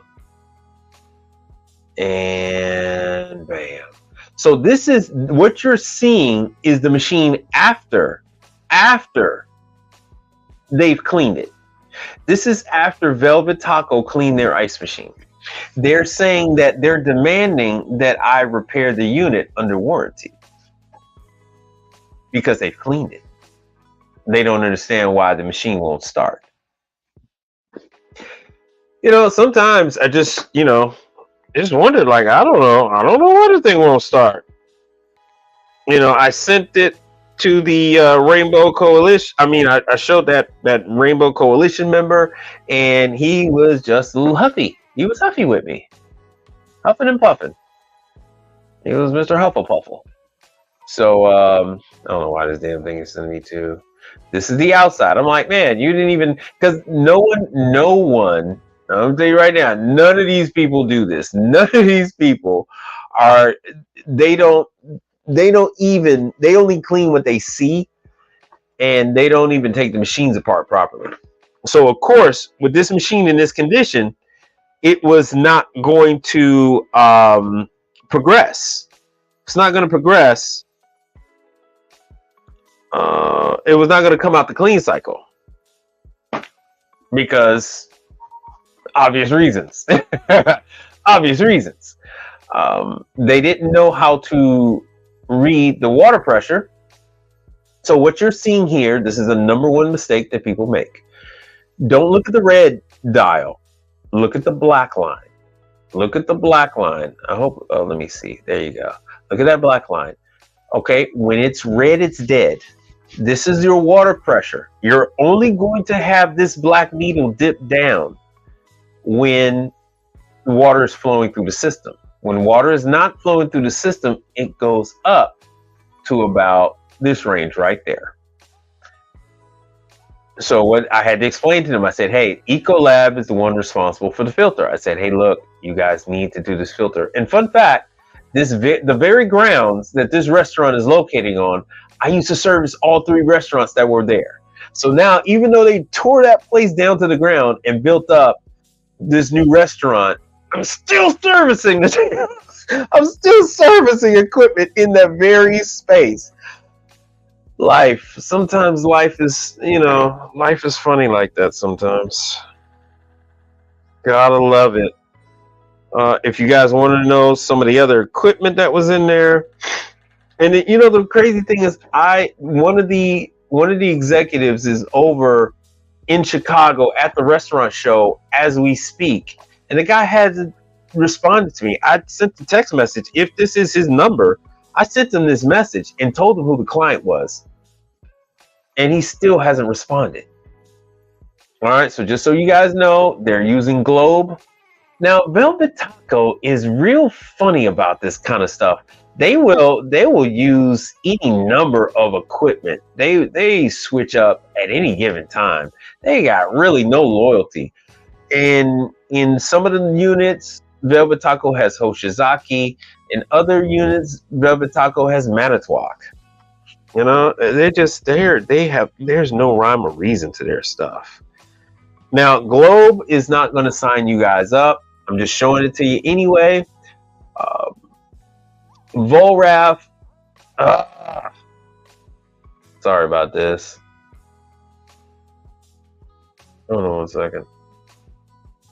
Yeah, yeah. I guess stuff is slow. Where the hell's my pictures? All right, let me go do this the other way. Let me do this the other way. There we go. Oh, now you can see it. Oh, no, you can't. What the hell? What in the world? Let me just send this damn thing again. So Globe is not going to sign you up. You can call Globe. You can contact them. You can ask them to sign you up. Globe, maybe they'll sign you up, but I'm 90% certain that they're not going to sign you up. Just so you know, but keep them in mind. Volraf is another one. Volraf owns Stolting, and I can't think who else they own. They own another fabrication company. So Volraf is in a vast majority of places. RoboCoupe, yeah. Where was that RoboCoupe? I just had that damn RoboCoupe in there. So once again, these are all premium, top of the line in their protected category, and they're not exactly going to take on unknown newcomers. So I don't even bother with those. Your entryway is going to be with the lesser known, your MVP, MVP has stuff. I need to tell you guys about. I think there's a brand called a Toma or something like that. I do work for them. They sell stuff. There's a lot of companies. So this is Alto Sham. What you see, that's Alto Sham. Let me show you Craftco. Come on, man. Here we go. Oh, it's a movie. It's a movie. Let's see if you guys can see it. Does it come up? Nope, nope, nope, nope, nope, nope. Hold on 1 second. Let's see if I can get this thing showing. Open. Come on, man. Open, open, open, open. Let's see if you guys see it just yet. Hopefully this thing doesn't turn this movie sideways. I wasn't planning on it being a movie. Oh, it's not showing. Never mind. It's a Craftco. This other one's a freaking movie too. This is a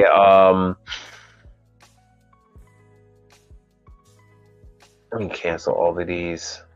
Sorry for the delay.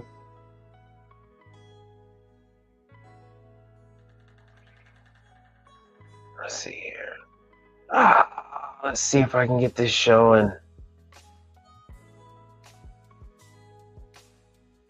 Let's see if I get. Yeah, once again, it's showing sideways. Ugh. I don't know why StreamYard is doing that, and you guys can't see it. Let me stop that screen. Let me share this. I hate that it's doing this sideways. No, it's still gonna do it. Damn. So this is the same one. So they're using Spaceman in all the locations now. Once again, my apologies on this video being sideways. I do have the model number. I didn't get the model number last time I went to. If anybody follows my work, anybody follows my videos, I did a velvet taco previously at the airport. Damn it, I just had it at Hobby Airport. It was on my Instagram. If anybody saw that, this is the same type of chain. So here's the model number. So if you want to know more about Spaceman, they don't really sign anybody up. They will take your name and put it on the list, and they will provide your information when someone in your area calls for service. So they're using the 6690, and quite a few people are using the 6690. 6690 Spaceman. And let's see here. Let me stop that screen. Let me present this. Oh, sidetrack show. Can't post comments or something. Yeah, I know. Let me make sure Instagram is good. Hey, Fast Appliance Solutions. What's happening? Oh, my niece is here, everybody. She's probably gone now. Bree. My niece that everybody wants to talk to. So here's Spaceman. It used to be Forte. Now it is Spaceman. So that's where they come from. Is this an R? This is not an R. It's a 6690. It is a C. So we're going to go into the Spaceman website. Let me send you guys the link to Spaceman. And I hope I answered your questions about commercial, about those different locations. Hospitals, once again, hospitals are open. The hospital food section, the actual kitchen for the hospital is open 24 hours, because anytime you go into the hospital, you might go in at 2 a.m. and then they got to give you some food. So that section of the hospital kitchen is open. The other section of the kitchen, food prep areas that are actually not the hospital, but there are vendors, those are open. Those close at a relatively late time. Their hours are varied, but you have a situation where you have building maintenance, and building maintenance will give you access to those spaces. They will contact the owners of those food establishments. They say, "Oh yeah, the Kofel's supposed to be there. He's going to be working on our spaceman unit, so we can give out our slushies." And so meet with John and building maintenance, the Kofel. And so you go there. I'm looking for John, building maintenance. John will go there. He'll pull out his 600 keys, and then he'll open up that location. You can get to work. So that is actually the nice thing about it. But what I've found is that most food vendors at hospitals are cheap, extremely cheap, uncomfortably cheap. Yes and no. That's not always the thing. They have nursing stations.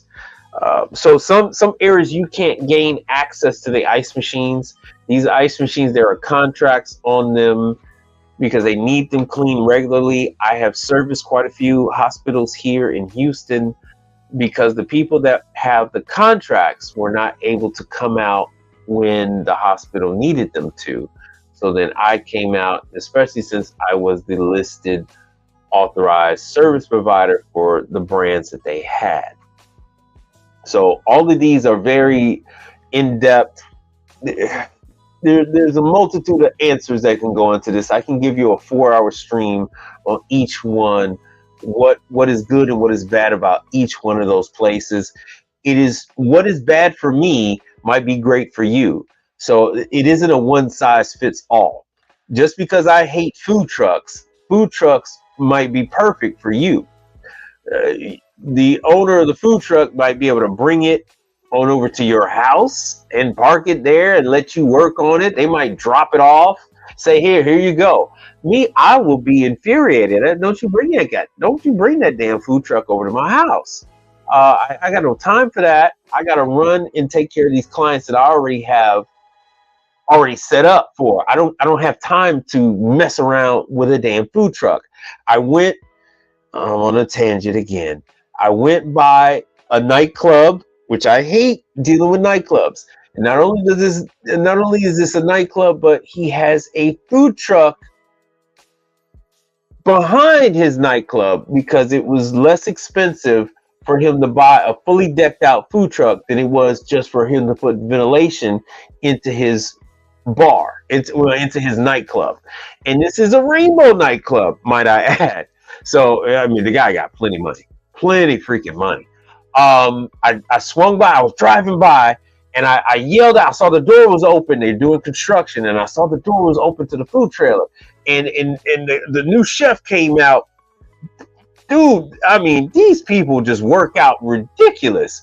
So dude came out, prison yard swole, and I mean, you wouldn't want to, call him any fairies or anything like that. You would never call this dude no kind of name outside his name. And he said, hey, man, the fridge isn't working. It's at 50 degrees. And he said, man, it's 120 degrees in that trailer. And I said, I asked that guy if he had the AC on, and the guy lied to me. These refrigerators are not going to work properly in the food trailer just because they tend to turn the air conditioning off when they're not in the food trailer. The air conditioning is not for the comfort of the occupants. It's not for the staff. The air conditioning is to keep the equipment running at a certain ambient. They need to be working within a 70-degree ambient. Some, like some actually want 67 degrees. I've never seen a kitchen that was 67 degrees, but they got a big label say, hey, you need to be at 67 degrees. Yeah, I hate food trucks with passion. I hate food trucks. So which customers has the least people interactions?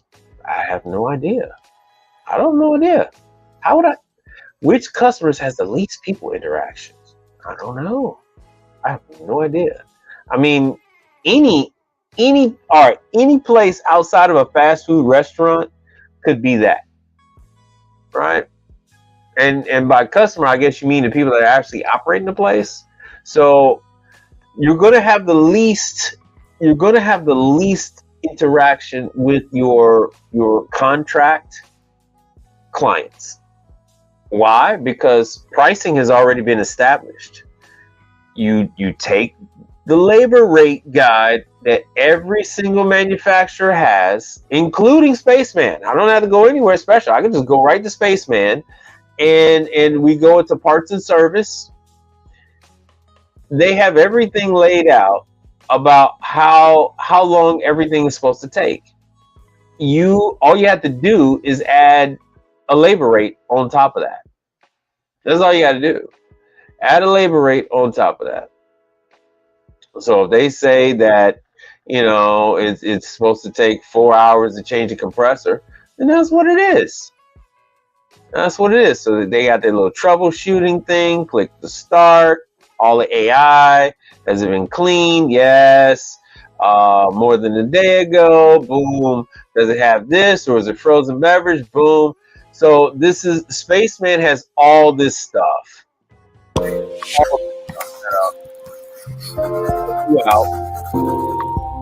it's all going to be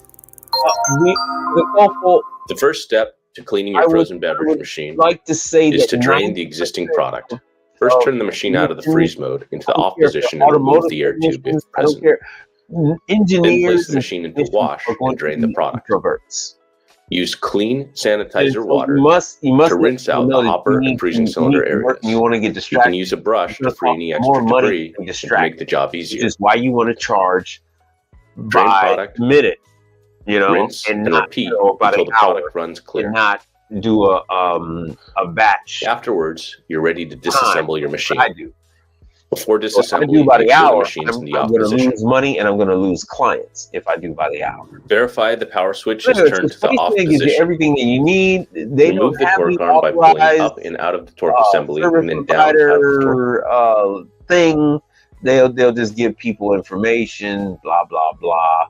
So they have all the kits, and it's kind of unnerving that that Spaceman is like this. I work on every brand of soft serve machine except Taylor. I'm going to put this in the post. I do not service Taylor. Okay, so you can read that. I do not service Taylor. I have had strong words. Oh, put it on my Cash App? Oh, sure. Hey, well, you don't have to ask me twice. All right, I have had a nightclub, a black nightclub, call me.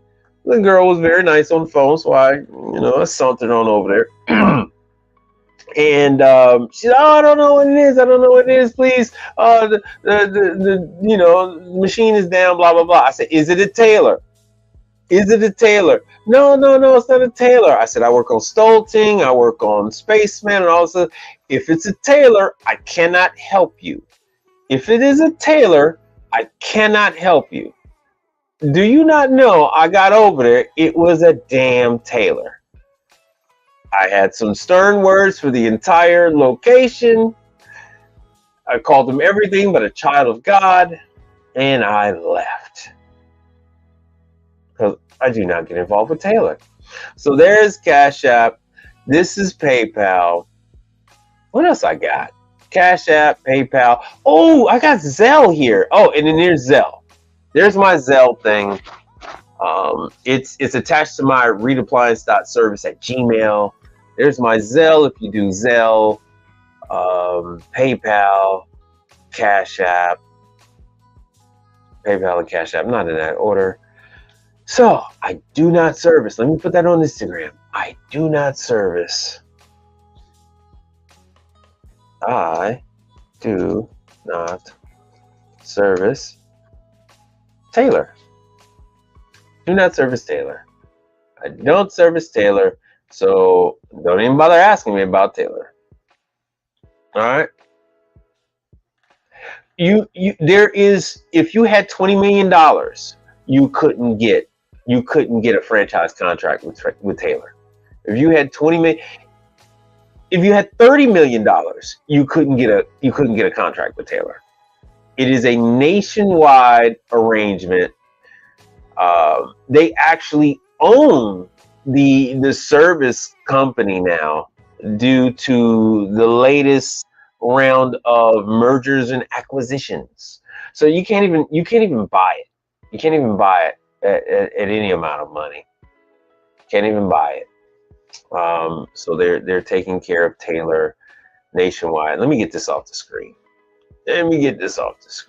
So back to good old Spaceman, and let me get to see Spaceman making this so freaking difficult. Fun fact, I was dealing with ISI. Oh, I want to show you guys this too. I was dealing with ISI, and ISI is the one pushing it, which is why Spaceman is in these velvet tacos. I wanted to show you once again. I try to verify. I try to back up everything I tell you guys. And sure enough, I was at freaking. All right, so when I was at ISI, oh man, Houston looks like Houston looks like the Dark Knight. It looks like they're filming a new episode of the Dark Knight, man. What the hell? I'll just show you this. Anyway, let me go. Let me try to show you guys with the labor. I don't want to go too. Oh shoot! I don't want to go too far. Having issues. I'm trying to find a guide. Functionality check. How to guides. Let me see if I can find a labor rate. Let me see if I can find labor. There's guides. Let me go to all resources. All resources. Let me make sure you guys are following along with me. Good, you guys are following along. And please, by all means, let me know when it's time to rein this in. What the hell?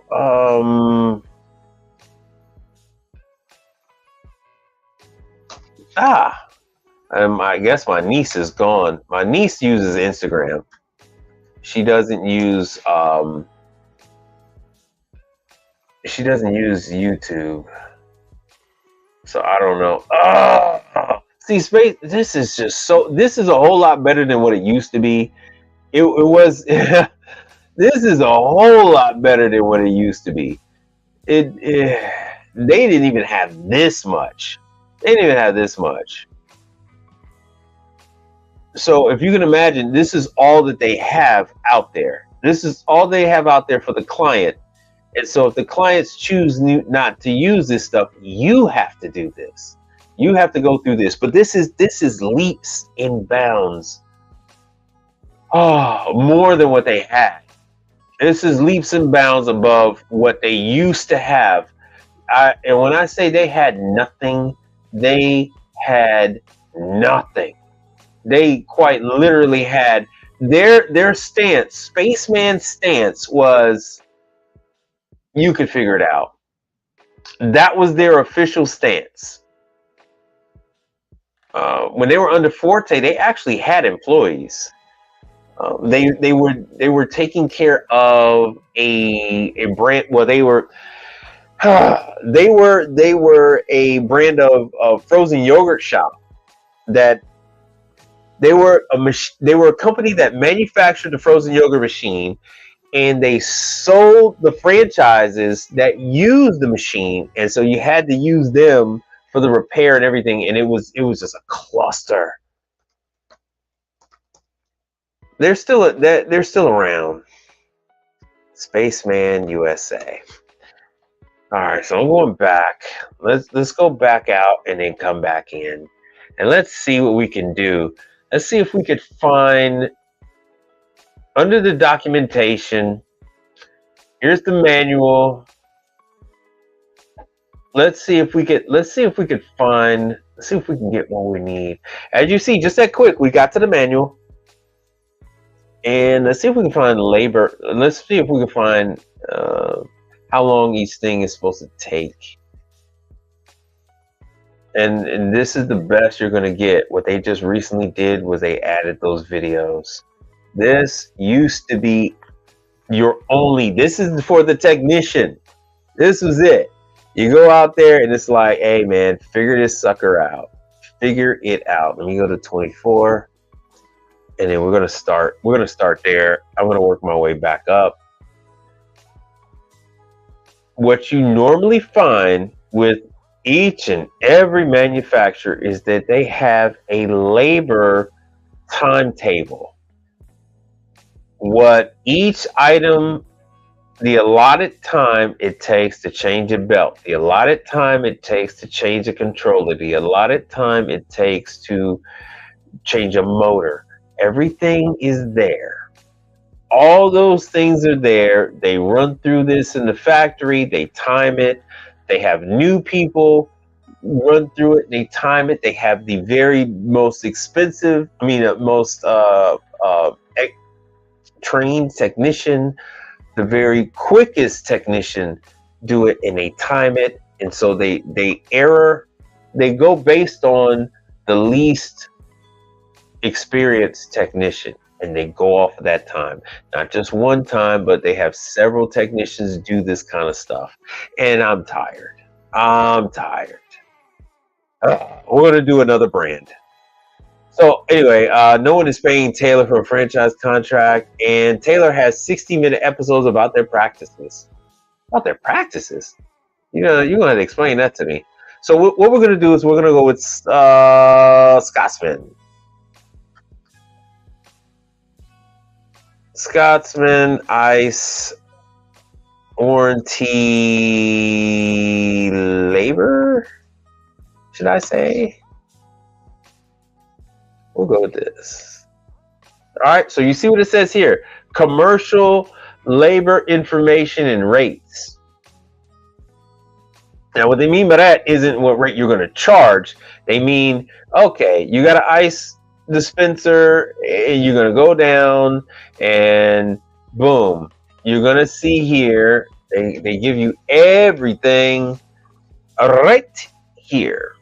So, if you're going to change the access valve, it's an under counter, 3 hours and 3.5 hours. If it's air, water cooled, same time. It's a remote, 4.5 hours. So this is what they do. All you have to do is plug in. Let me take myself off the screen. All you have to do is plug in your labor rate, whatever labor rate your financial advisor says that you need to go by in order to pay all your bills, and then contribute to your 401k, to contribute to your 529 plans, whatever else, whatever trip you're going to take to Antigua, if you're going to the Azores, you need to get with a financial planner, and you need to work that out, what your numbers need to be. So if you're going to do a bearing in the breaker, 2.5 hours, 2 hours, 2 hours. Auger drive motor, only an hour and a half. I don't know how the hell that's an hour and a half if it's under counter. Man, those suckers. This is funny. Auger with bearings and water seal. If it's an under counter, I do that in 30 minutes. I do an auger with the bearing and the water seal in 30 minutes. They have allotted 3 hours and a half. I love it. 3 hours and a half. I can see that with the bottom bearing. The top bearing is extremely forgiving. It's easier to get the top bearing off. It's I have my method of getting the augers out. I have my method of getting the water seal out in seconds, not even minutes, in seconds. The lower bearing would take a little longer. The lower bearing is going to take you longer, not 3 hours longer, but for me, for you, you'll probably take all of that 3.5. You'll probably take all that 3.5. So you would more than likely say, hey, look, but do not shoot yourself in the foot. Don't give them any time. You're gonna do this, and you're actually gonna do a couple other things.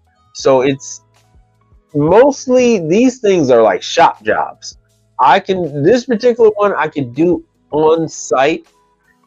I'd be dealing with quite a bit of crust and whatnot. I would, especially if it's an undercounter, I'd have to put some kind of plastic underneath so I don't ruin the floor. I would have to take it outside and then pour acid all over the scale and everything to break that up. And then I would take an impact and then I would break free those bolts that are holding the bottom bearing to the evaporator and then change that. But the bottom bearing, you're looking at $750. Auger is $1,000. The water seal is another $150 to $200. Well, it's going to be $200, $250 to the customer. So you're not talking about a very inexpensive job to begin with. And then the top bearing is also going to be about $700. So the bottom is $700, top is around between $700 and $1,000. Auger is $1,000 plus, and water seal is $150. So anyway, everything is here.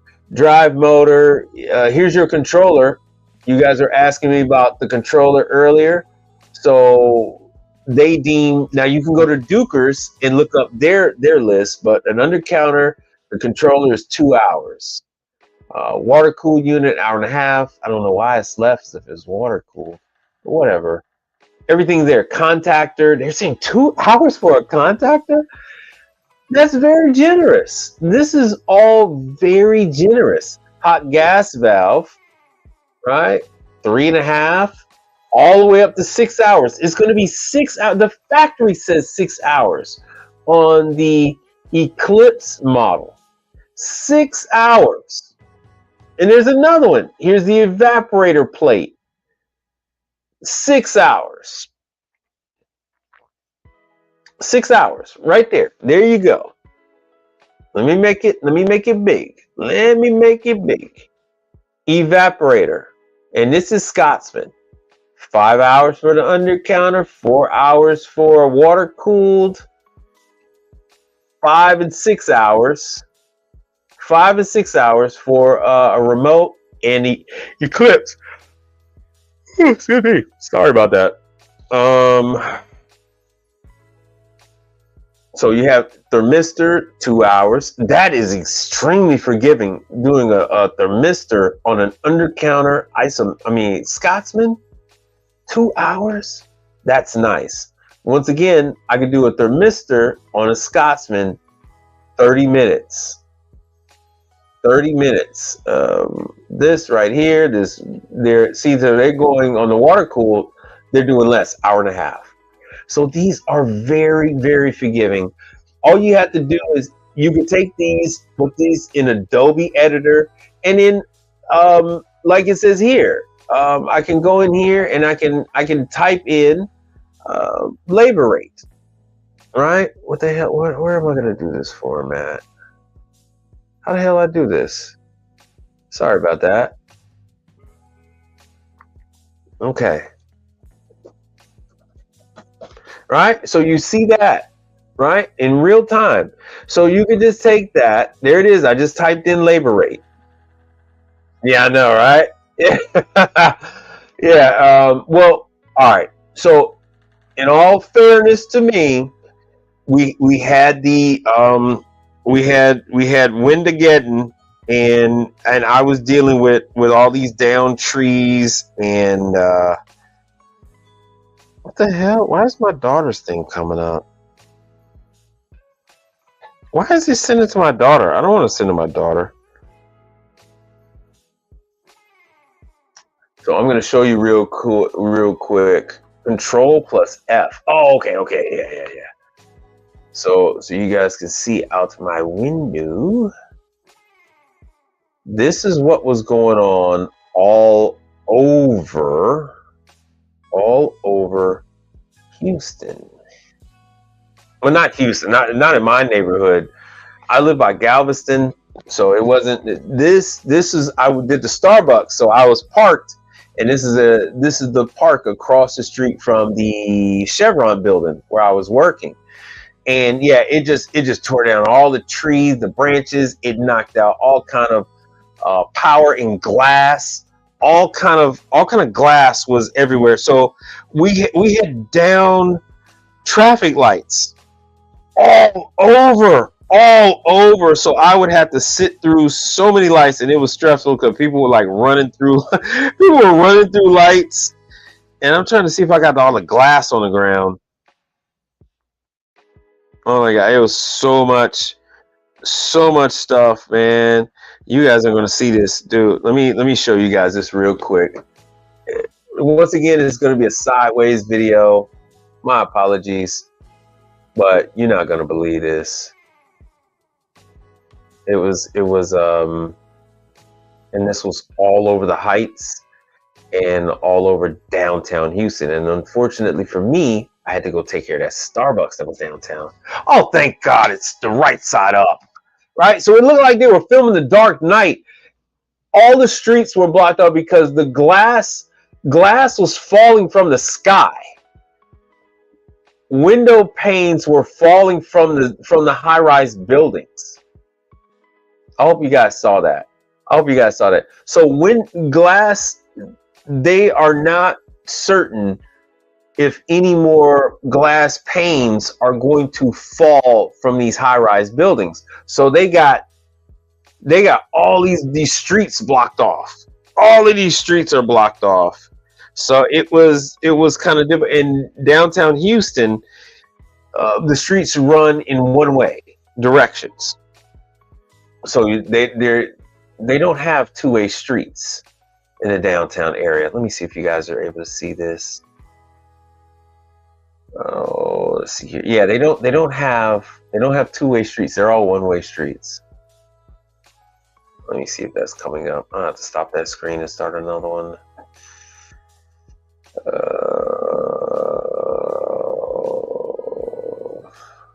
So yeah, it was. Oh man, you guys can't see. This doesn't look right. It doesn't look like hell. Anyway, so yeah, that's not good. That's not a good one. Anyway, streets were out. The street signs were bent. The wind was so strong, it bent all kind of street signs. So I'm a little exhausted from that, to be honest with you. So I was like, man, I gotta call it a day. I'm done. I'm done. Do you have a shady lawn? I used to have a tree in my front lawn, and then the carpenter ants ate it. And so now I don't have a shady lawn anymore. If that's what you're saying. If that's what you mean. I just had it was a magnolia tree, and I just had that magnolia tree cut. Now, should I be concerned that you know that my tree was just removed last week? That's a little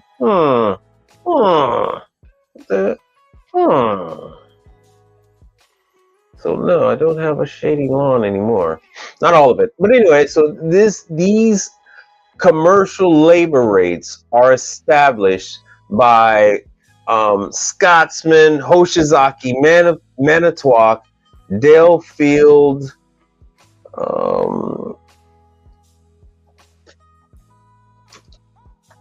and I don't want to mess that up. Don't want to mess that up. Let me make sure. Yeah, I know, right? Yeah, I know. So here, let me address this real quick. All right, so Taylor invented a controller where non-Taylor service companies could read error codes. Taylor sued them. What? A Taylor company? A company invented a controller where non-Taylor service companies couldn't read the error codes, or Taylor could.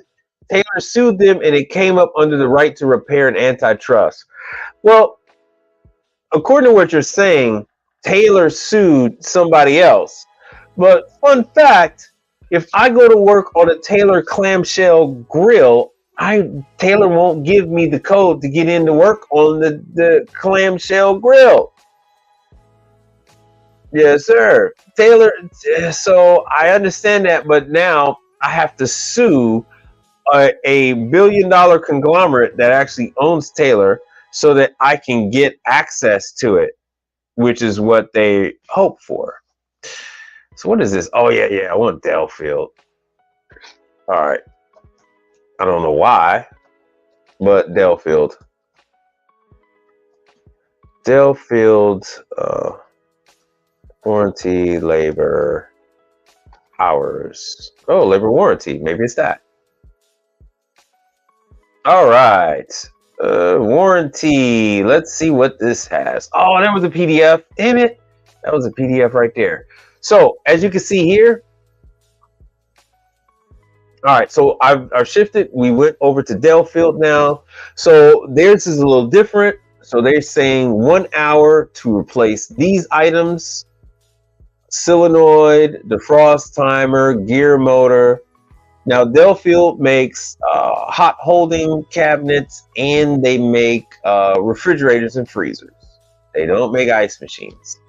No. Oh, excuse me. So 2 hours for thermostats, drawers. So once again, you are going to have to do your due diligence. You guys are just jumping into the pool, and you're not checking to see if there's water in the pool. It's kind of important. You must check before you leap. Do some research. You're all gang-ho.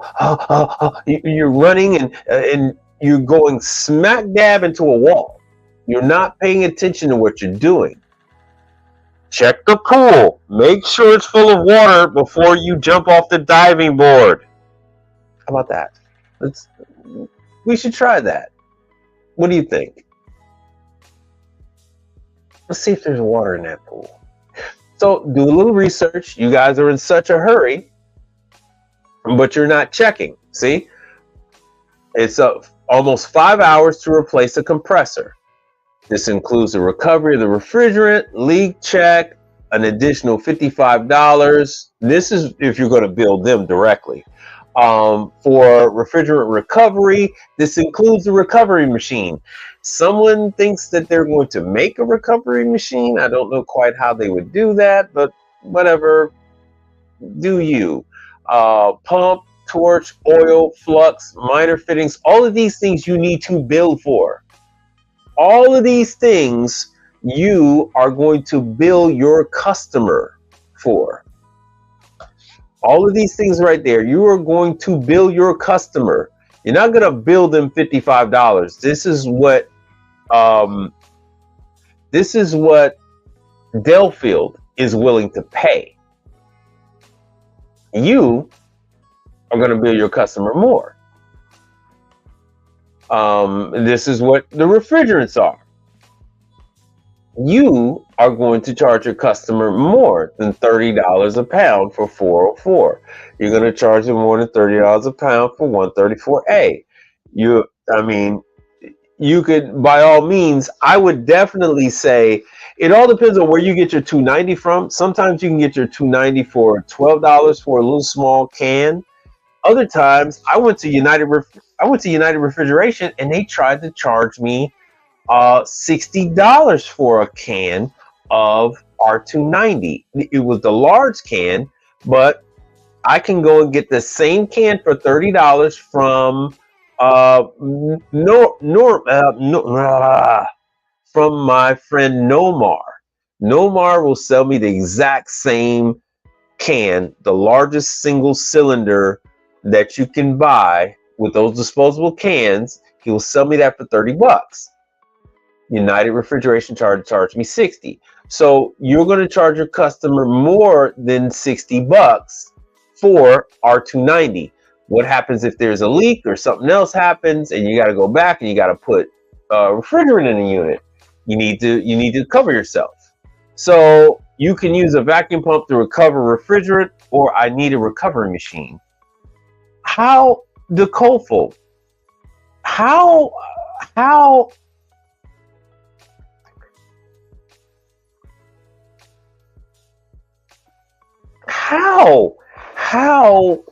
would you possibly use a vacuum pump to recover?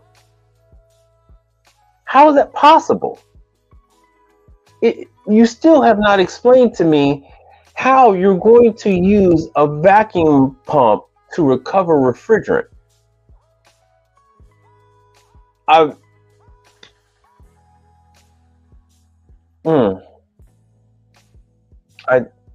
You're going to have to explain that one to me. I don't know how that's possible.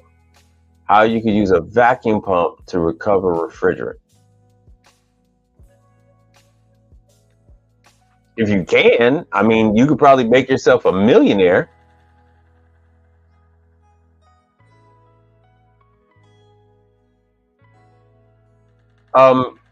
Well, you're always supposed to create a vacuum in an empty container.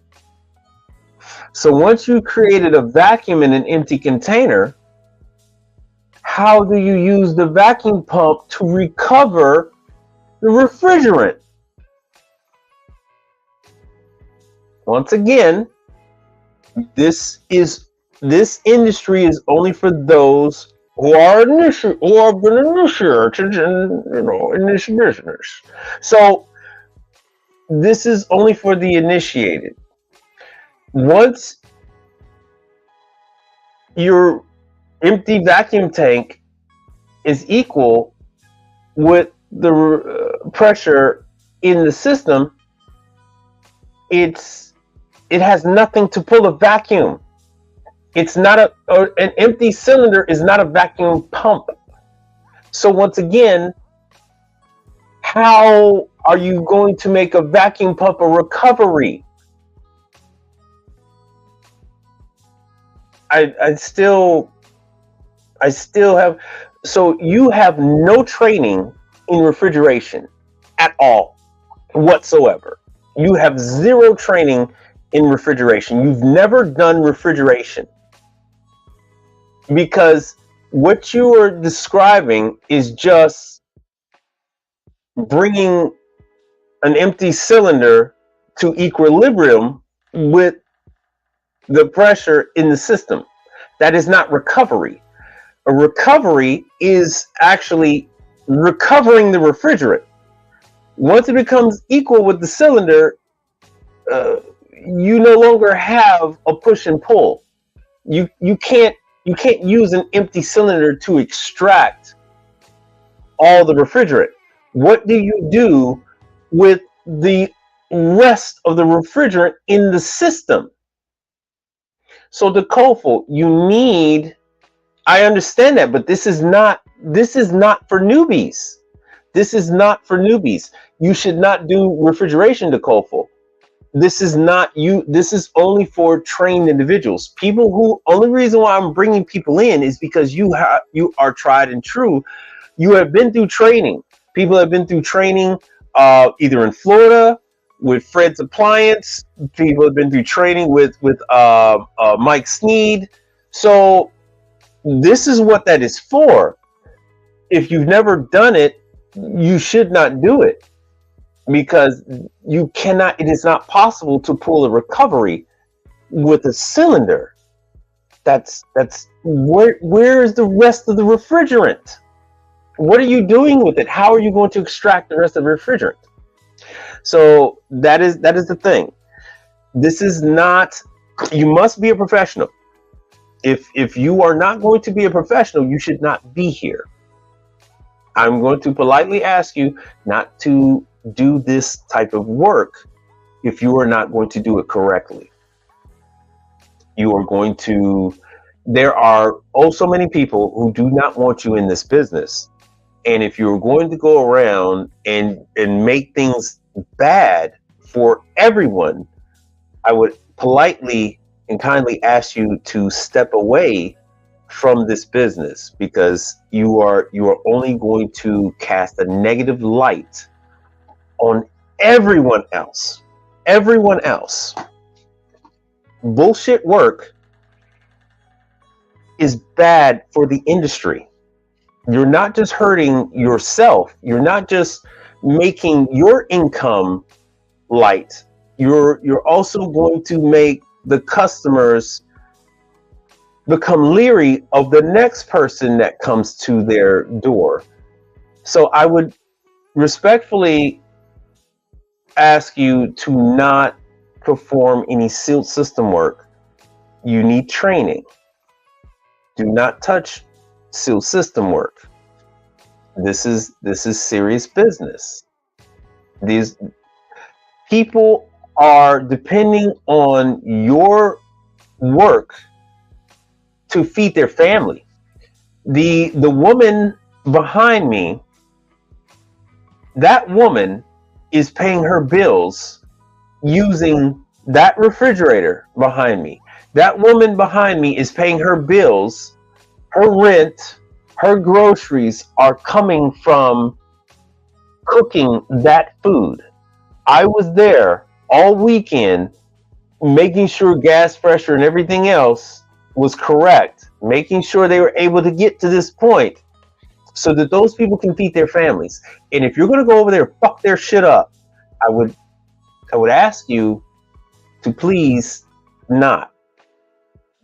Do not destroy someone's livelihood. This is how they make a living.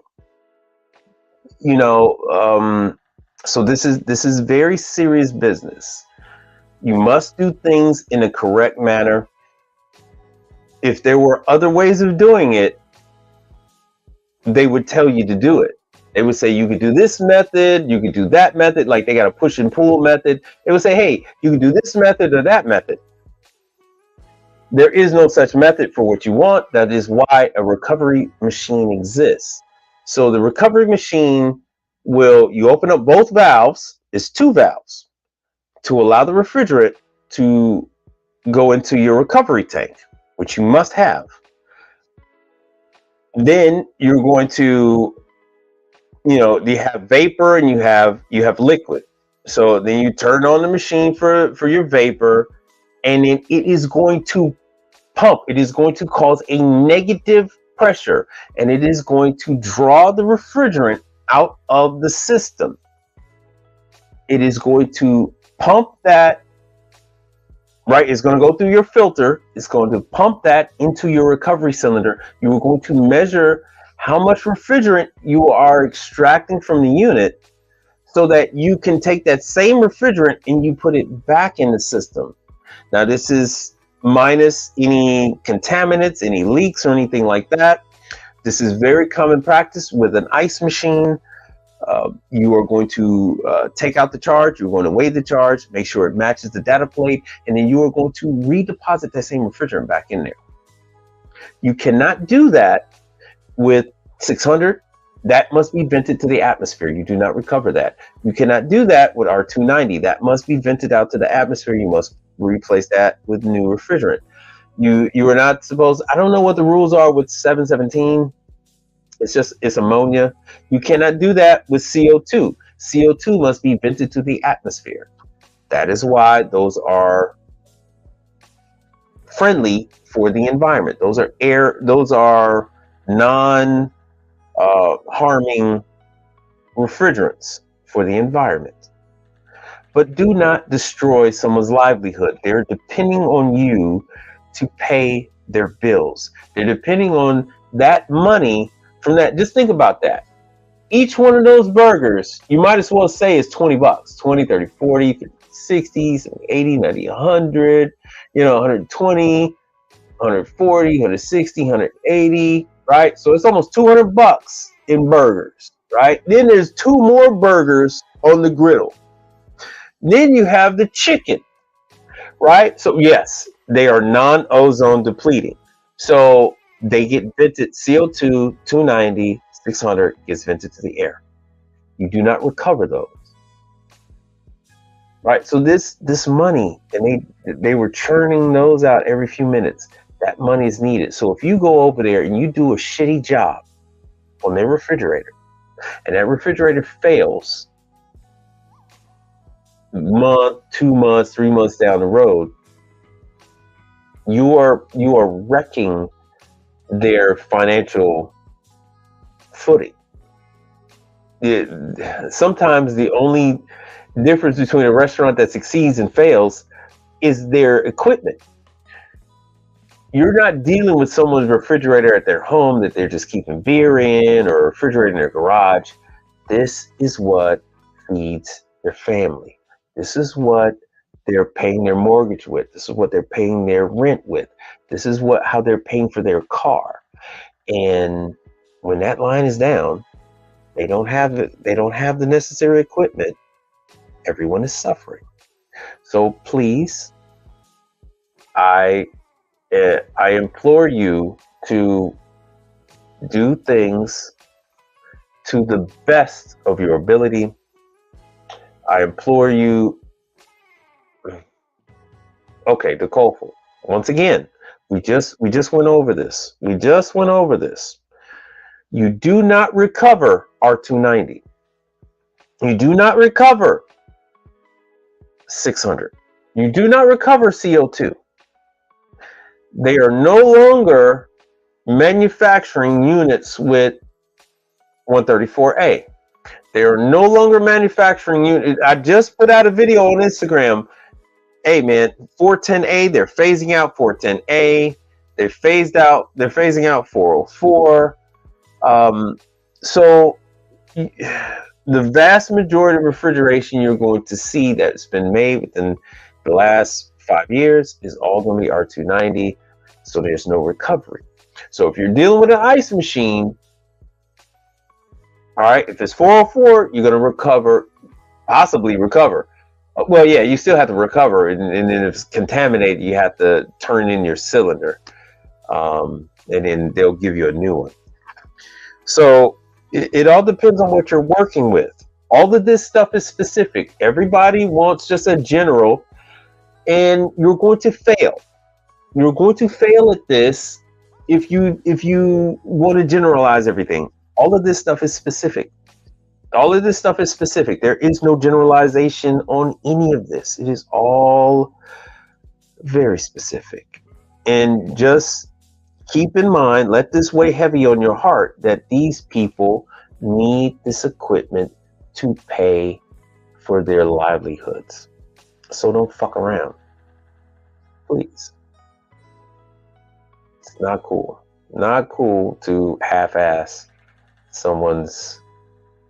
what someone needs to survive in life. All right, so once again, you have all this stuff. It tells you right here how much everything is. Door hinges and locks. You know, Delfield says on their equipment takes about an hour. Takes about an hour. So let me see here. Dukers manufacturing. Let's see if we can get. Oh, come on, man.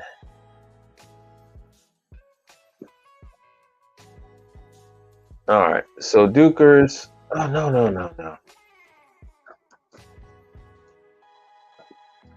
All right, Dukers. Let's see if we can go to warranty, get support.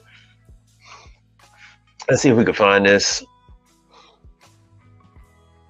All right, good. Internet is working. Support and gas equipment is 1 year. Let's see if we can find something. Let's see if we can find any kind of labor rate. Dukers. Let's see what else we can find. Service request. Let's see if it's mentioned in. Let's see if it's mentioned in any of their paperwork. Oh, we did that company. Forget it. Let me go to Kegerators. Let's go to Kegerators. Let's do read more. Oh, see, it's R290. You do not recover R290. You vent that out safely outside, not to the cook's line. You vent that outside. All right, Dukers is being kind of a pain. I don't see any labor rate. See, here they go with the steady progression, talking about all these different things. 134A is on its way out. See, they're looking for people to be dealers. Let's see here. Let me see if there's other facts.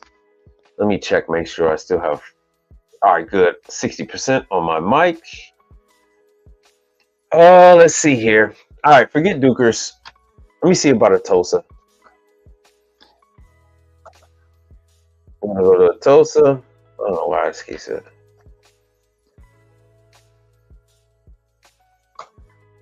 You know, I need you all to understand that this is. Oh, come on, man. that this is serious. This is not something that you're going to play with. A lot of eyes are on you when you're actually working on this equipment. And when I say eyes are on you, I don't mean, there we go. I don't mean that they're, there's literally someone watching you. It's just that different people are going to be aware that you're working on the stuff. Oh, here's a TOSA's number. Anybody want the number to a TOSA? All right, so buying all these tools. All right, so I have to keep reiterating this. Can I refuse to do? You could refuse to do anything. Let me.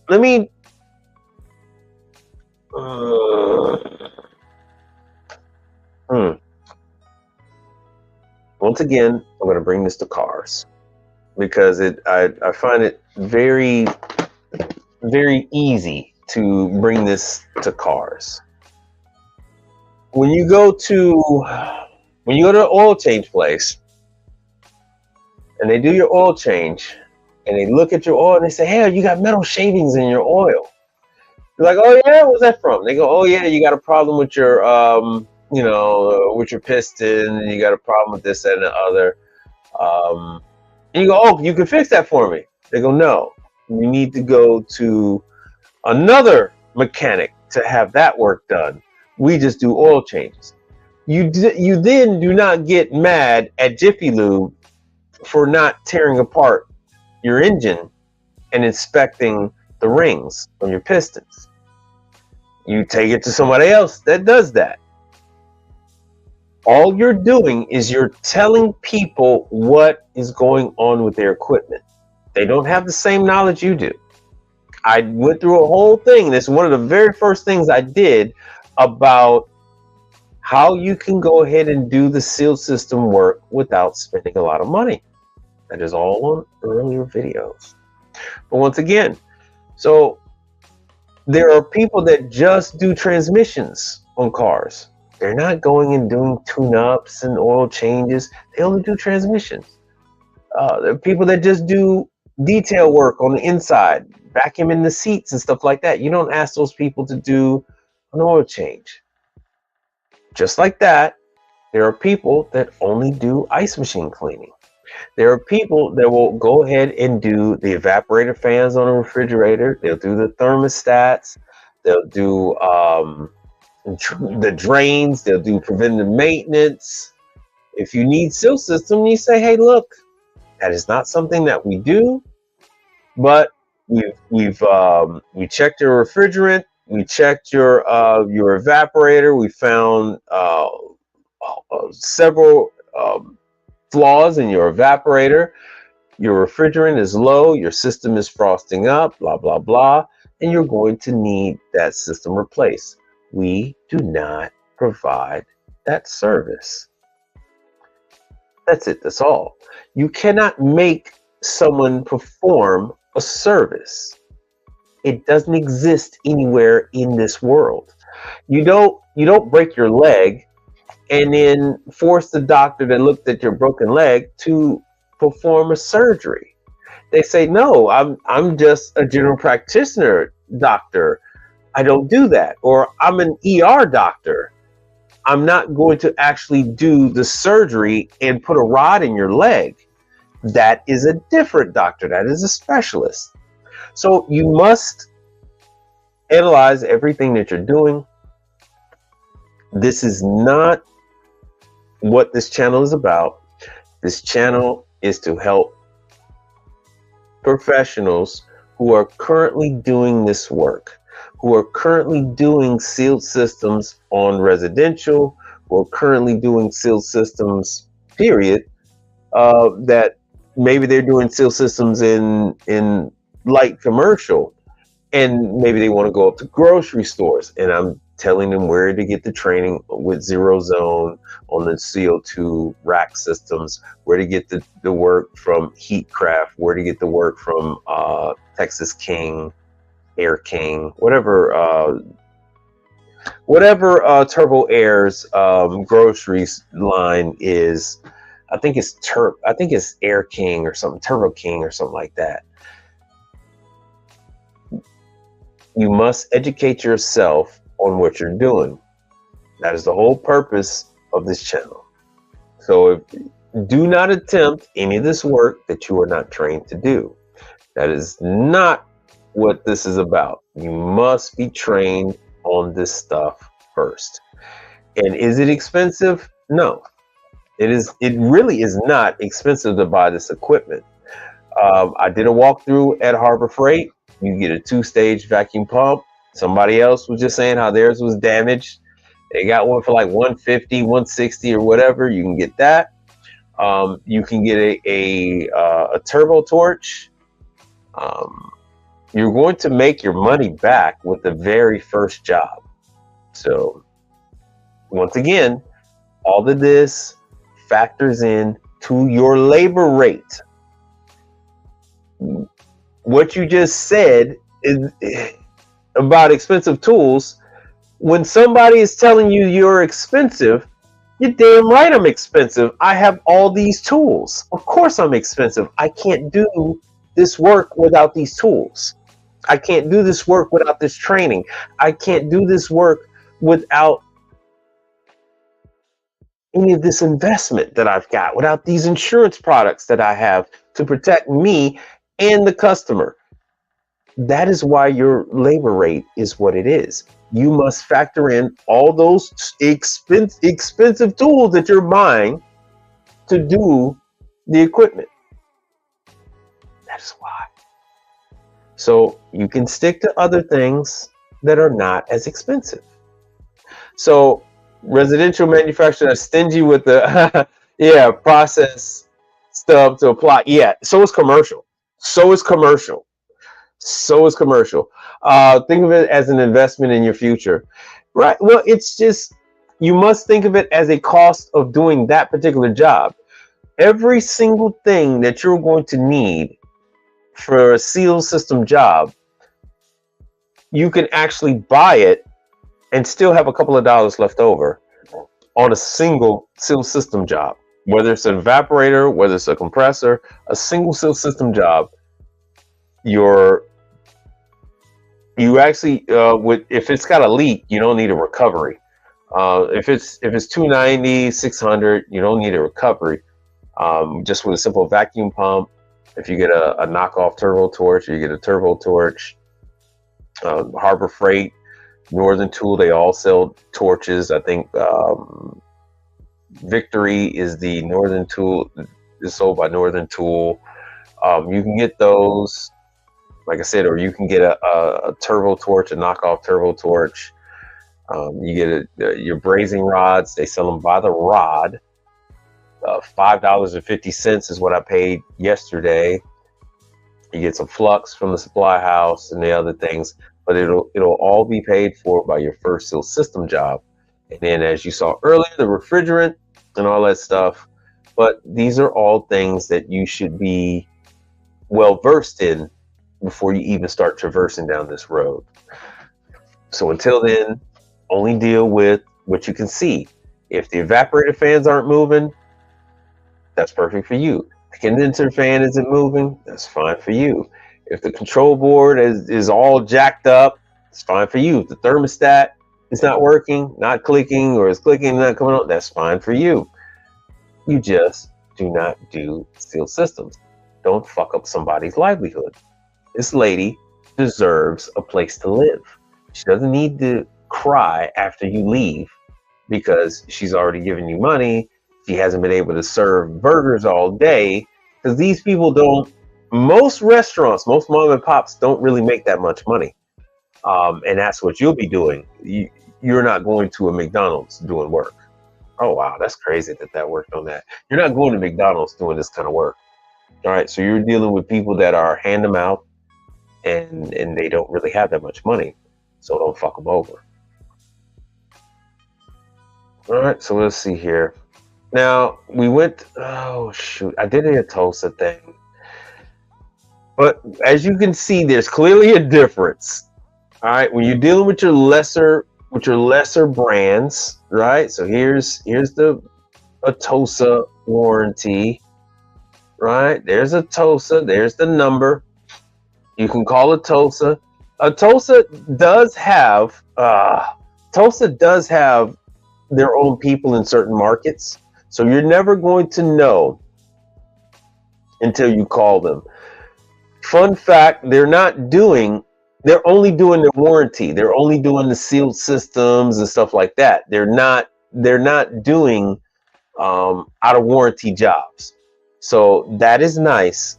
You're only going to get cash jobs from Atosa. You're not going to get warranty jobs if they got their own people. And once again, I showed you guys, there's plenty. Let me show you an Atosa Dixel controller. Let's say cost. So that's Norlake. That's Norlake at $433. So you're going to make more. You're going to make more changing a controller, and if you price it right, you're going to make more doing this work on a controller and putting in the sensors and all that than you do doing a sealed system on your residential stuff. Okay? With the exception of Viking, LeBear, Sub-Zero, you're going to make way more even changing a controller on the commercial side than you would doing a sealed system. You guys think that sealed system is the end all be all, and it truly is not. It truly is not. It's the work that we give to the slow, the unintelligent, and the non-go-getters. You put them on sealed system. They sit there, they're lazy asses. They sit down and they do that sealed system work, and they're able to do that for 4 or 5 hours and spend an hour, 2 hours rolling in all the equipment, and they go ahead and do the sealed system because you want to make sure that it's done right, because that job, more than any other, it's a real pain when you got to go ahead and go back and correct something that's wrong. So now you're removing, if there's a leak and you got to reclaim the refrigerant, now you're reclaiming contaminated refrigerant. So you kind of want to make sure it's right, everything's sealed up, your pressure checks are done before you go ahead and start filling it with your refrigerant and skipping your happy ass on down the road. All right, so these are very expensive jobs that you get to do. There is no such thing as, I can do it cheap. You must not look at this as cheap. If you want to save a client some money, by all means, but there is nothing cheap that you're going to be able to do in this business. There's nothing inexpensive that you're going to be able to do in this business. Only thing you're going to be successful at doing is putting yourself out of business, because you're the only one focused on being cheap while everyone else is focused on the equipment working. See the difference there? Everyone else wants the equipment to work. You're worried about being cheap. So they're still working, and you're trying to figure out where it all went wrong. There's a difference there. All right, so let me see here. True manufacturer, warranty, labor rate. Let's show that. And here we go. Oh, that's the damn claim. I don't want to show the claim. Oh yeah, it is in the claim. It is in the claim. All right, so here's true. I have to make this bigger, and I've shown this time and time again. I think this is about the 5th time I show it. I do follow quite a few people on YouTube. So, hey, Carolina Blue, what's happening? So I do realize that this is something that will need to be done from time to time, and go over this a number of times. So I've only done this. I guess this will be my first time this year. I'm going over this. So here you go. So each one is different. So a GDM, I'm working on a GDM 72 tomorrow. So that's diagnose and replace a defective compressor. No, I'm doing an evaporator. So they say a compressor on a GDM, which is a display merchandiser, 72 inch. This is the large one. They said that takes 5 hours. So 5.5, I'm sorry, 5.5. I am doing a evaporator coil. There we go. Which is going to be less. So 4.5 hours. So this job is supposed to take me 4.5 hours to replace this evaporator coil on this unit tomorrow. So that is that. You can use that as your footing, as your basis, but that does not include the time it takes you to bring in oh nice that does not include the time it takes you to bring in all your equipment. That 4 hours, how many hours did I say? 4.5 hours. That 4.5 hours, and you see here they got stuff that's 6.5, 7 hours. So that coil is 4.5 hours. That's actually to do the job. That's not the time it takes once you park and bring in all your equipment. That's not that. That's not the time it takes you to break everything back down and take it back out and set it back out in your vehicle. None of that's included with the 4 hours. Right, that's what diagnosis, and I previously did the diagnosis, but it, according to them, it's still probably going to take 4 hours because you got all these damn screws. There's so many screws you got to take out. And then you got to do this. Let me do this. No, travel is more. Of course, they're not going to know.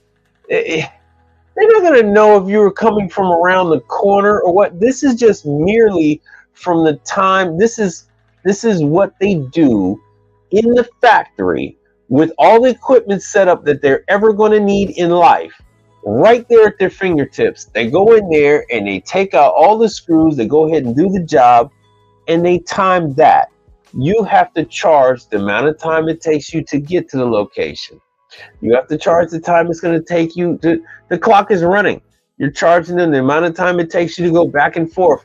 If it takes you 15 times, then it takes you 15 times. If you got to go from the mall parking lot inside the mall all the way to the food court, and if that takes you 45 minutes to get from here to there, and you got to do that 2 times to bring all your stuff in, then that's all included. No one knows where you're going. If you're going inside a hospital and you're going to a second floor kitchen, then that's what it is. If you're going to a hospital and you got to get on the elevator, that's what it is. The clock is ticking. The clock is ticking. And if you had to drive an hour to get there, so be it. Maybe it was a lot of traffic. Maybe it was raining. Maybe there was an accident. However long it takes you to get there, that's how long it takes you to get there. But what I'm telling you, there are numbers already set up. You do not have to reinvent the wheel. They already got this figured out. You could use this as you could just print this out. Once again, you just do this, boom, boom. What the hell was it? What the hell was that code again? Damn it. Right? Oh, there we go. So you can go in here and you can type, screw it. Let me see if I can get it now. There it is. So you can go, anyway, you can go in here. Let me just do it this way.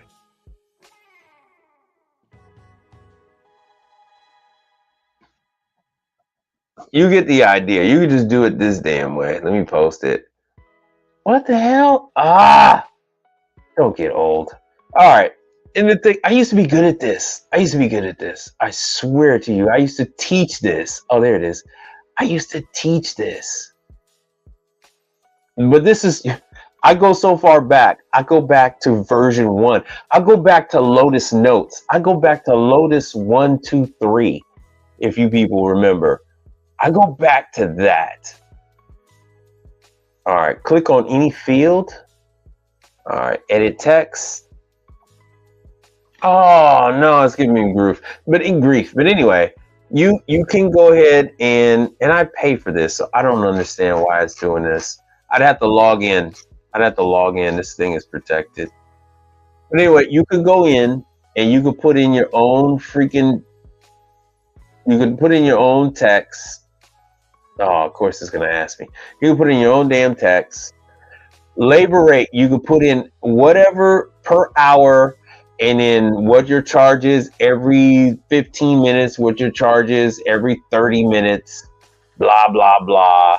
What your charge is, what your hourly charge is in the evening, what after 5, what your hourly charge is on Saturday, what your average charge is on Sunday, whatever you're into, whatever your kink is, all you have to do is use this, and no one can argue with you. Why? Because here it is right here. This is from the manufacturer themselves. This is from True. You take the actual sheet from True, and True goes, "Oh, well, yeah, this is what we says. This is what we says. This is what we say it's going to take to replace a capillary tube and replace the condensing unit. Is going to take 6 hours. Yes, ma'am. They charge you for 6 hours? Yes. Oh, they charge you for 8 hours? Okay, I can see that. How far did the guy have to go to get to his truck? Oh, you're in the food court and he had to go to the parking lot? Yes, ma'am. Then that sounds about right. No one's going to argue with you. No one. No manufacturer is going to argue. They can't argue with their own damn numbers. They're not going to argue with their own numbers. And if you're over 2 hours or whatever, they're not going to argue with that. They're going to say, "Hey, ma'am," because it's usually going to be a woman. "Ma'am, did the guy have to move other pieces of equipment to get to your unit? Did he have? Oh yeah, the oven was there, the deep fryer was there, and he had to pull it out, and then the cord was behind this, that, and the other." Well, yeah, ma'am, he's not going to work on it, and it's live. He had to kill the power to it. So all of that factors in. And as you see, the labor rate changes. So for these TPB units, TDD, and this isn't the actual cost of the part. That's just, oh yeah, ConApp, nice. This is just what you're doing with the labor. This is your floor. This is your guide, right? So yes, as someone said earlier, and I'm not going to go way back all over all that stuff. I'm not gonna go through all that. And No Simple Man, what's happening? Thanks for coming. I'm just gonna say this. You got your parts, so you're going to do the markup on your parts. You got your labor, and you got everything else. You got your service call fee. Most service companies charge a trip charge, but once again, that is not what we're doing here. That is not what this channel is about. This channel is about where to get the training, who has the training, how much is the training. What you can do with the training once you get it. That is what this channel is about. All this other stuff is what you need to do once you get going. Once you have all this stuff. Yeah, don't do overtime. You don't have to call. It's all legalese, right? So when Nestle paid me, the girl was like, and I've done work for Nestle off and on for years through ConApp. So they'll just say, "Oh yeah, that we'll just charge Nestle for 4 hours." So maybe you only did 1 hour, but to get around the overtime, then you just do it 4 hours, 3 hours, whatever. You just make it. You have to play the game to get to whatever number. To get to whatever number you need to make you whole. That is the game that is played. This is not to, let me show you. This is not on some mom and pop. Oh God, I did do it. Yeah, let me leave. This is not on some mom and pop. Do you see this number? Do you see this number? Does anyone see this? Oh, damn it. Do you see this number? Nestle Corporation made $103 billion in 2023. So if you have to adjust the hours of work to accomplish the same goal, which is to adequately get compensated, right? You're not stealing.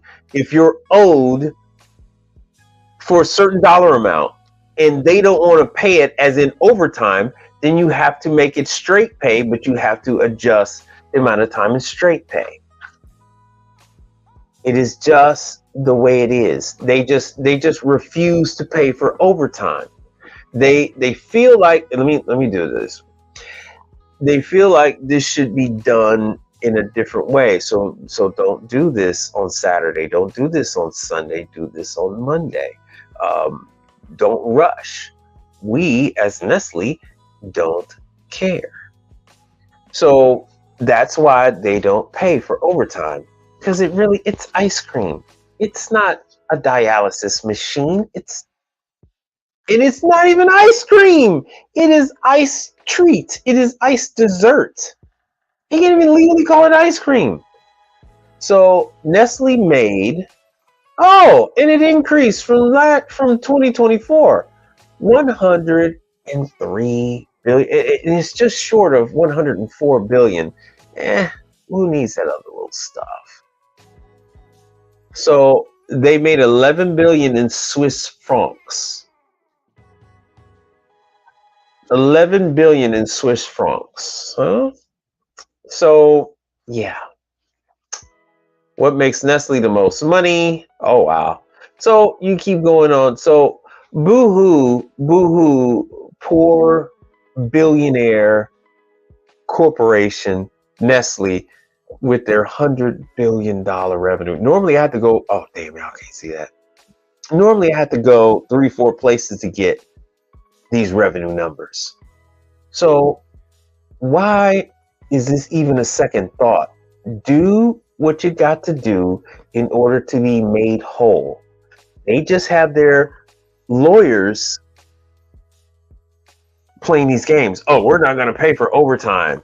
We don't want people taking advantage of us. You're driving. Yeah.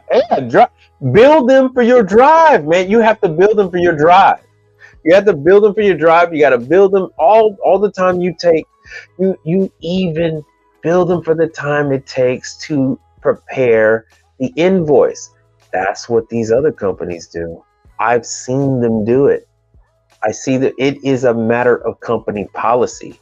It's not something that I'm just making up. It is company policy. Everything is done on the customer's dime. You need to spend more time investigating the business that you guys claim that you want to be involved with. I'm not seeing the investment. I'm not seeing the investment in your future. Doesn't cost you much money to go ahead and watch some more videos from somebody other than Mike Reed. You know, I'm flattered and all, but there's more out there than just what I'm showing you. All right, so this is we're teetering on 4 hours. We're teetering on 4 hours. I do have some work to do tomorrow. I haven't even eaten. I'm going to call it a day. And with that, No Simple Man, thanks for being here on Instagram, man. I do appreciate that. And with that, I am going to start to wrap this up. Yeah, dude. So everything for the quote, because they need a quote. So that's why you don't know. That's why you don't know. The girl is going to make the adjustments. She's going to tell you. They play around. Because my numbers are what's deemed unconventional. So everybody always has to make adjustments with my numbers to make it conform to how their pricing structure is. There's never been one company that has been able to take my numbers and say, oh yeah, that works. Everybody's all like, oh, we can't do it like this. We got to break this down into that and break this into that. So just know that, hey, there's no one size fits all, but for you to be concerned over how you're going to word, doing labor on $100 billion. I mean, how much easier can it get than doing work for a company that makes 100 billion US dollars?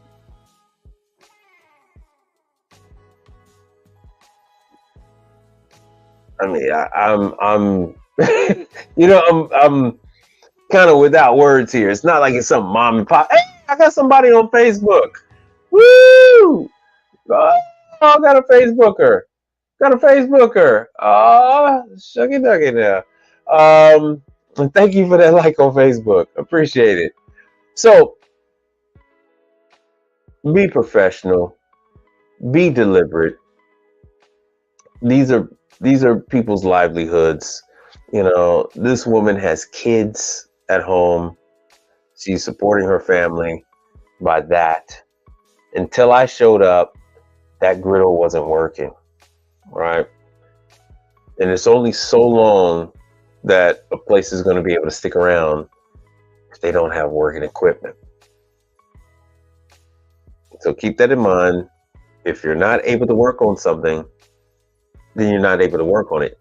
No one can make you knowledgeable on something.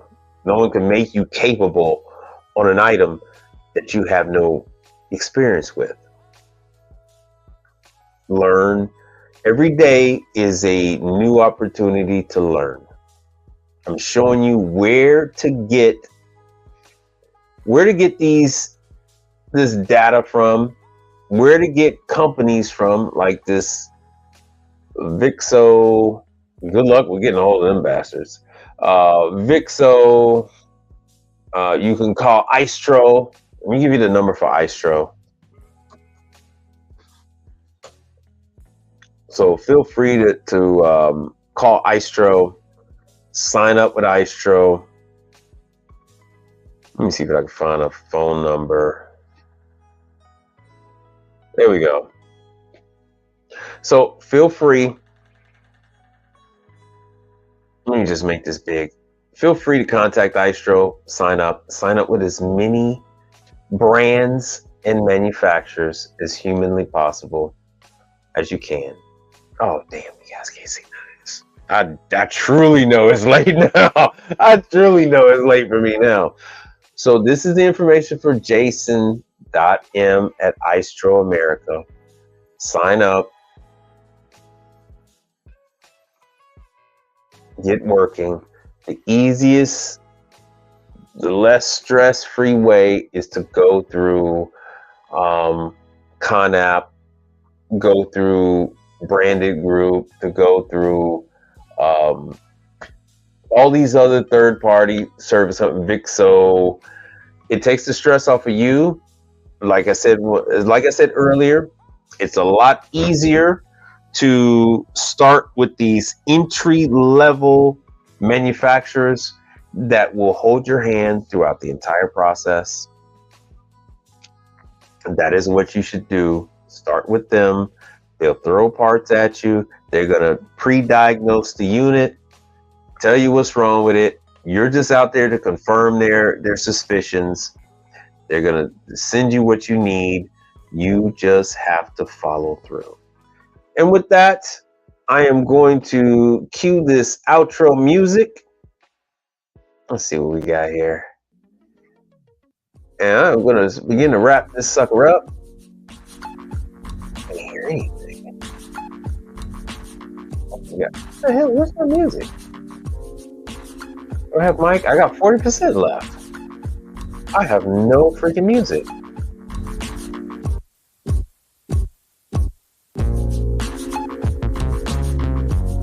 Can you guys hear me? Can you guys still hear me? Music, man. This is nuts. Today is just been a crazy day. Yeah. I got no music, man. So let's see what we got here. You can hear me. Can you hear the music, though? That's what I want to know. Can you hear the music? So I'm not going yet. I'm going to flash this real quick. Any last questions before I go? Like and subscribe. Let me show you the other places. You know, I just wanted you guys to know there I am on Facebook. There I am on Twitter. There I am on Instagram. Oh, there's the PayPal and the Cash App. Okay, good. All right, cool. Because I can't hear it on my end. So that's all the information you need to find me on all the other platforms. If you go on Instagram, that is where I post pictures and videos of me out and about doing what it is I do. Feel free to contact me when it's about how to deal with the business. I'm not here for tech support. And once again, thank you all for support, all the support you've done. And I just want you guys to know that this is serious business. This is nothing for you to take lightly. Because once again, people are feeding their children off of this business, and you need to be professional. So with that, catch you guys later.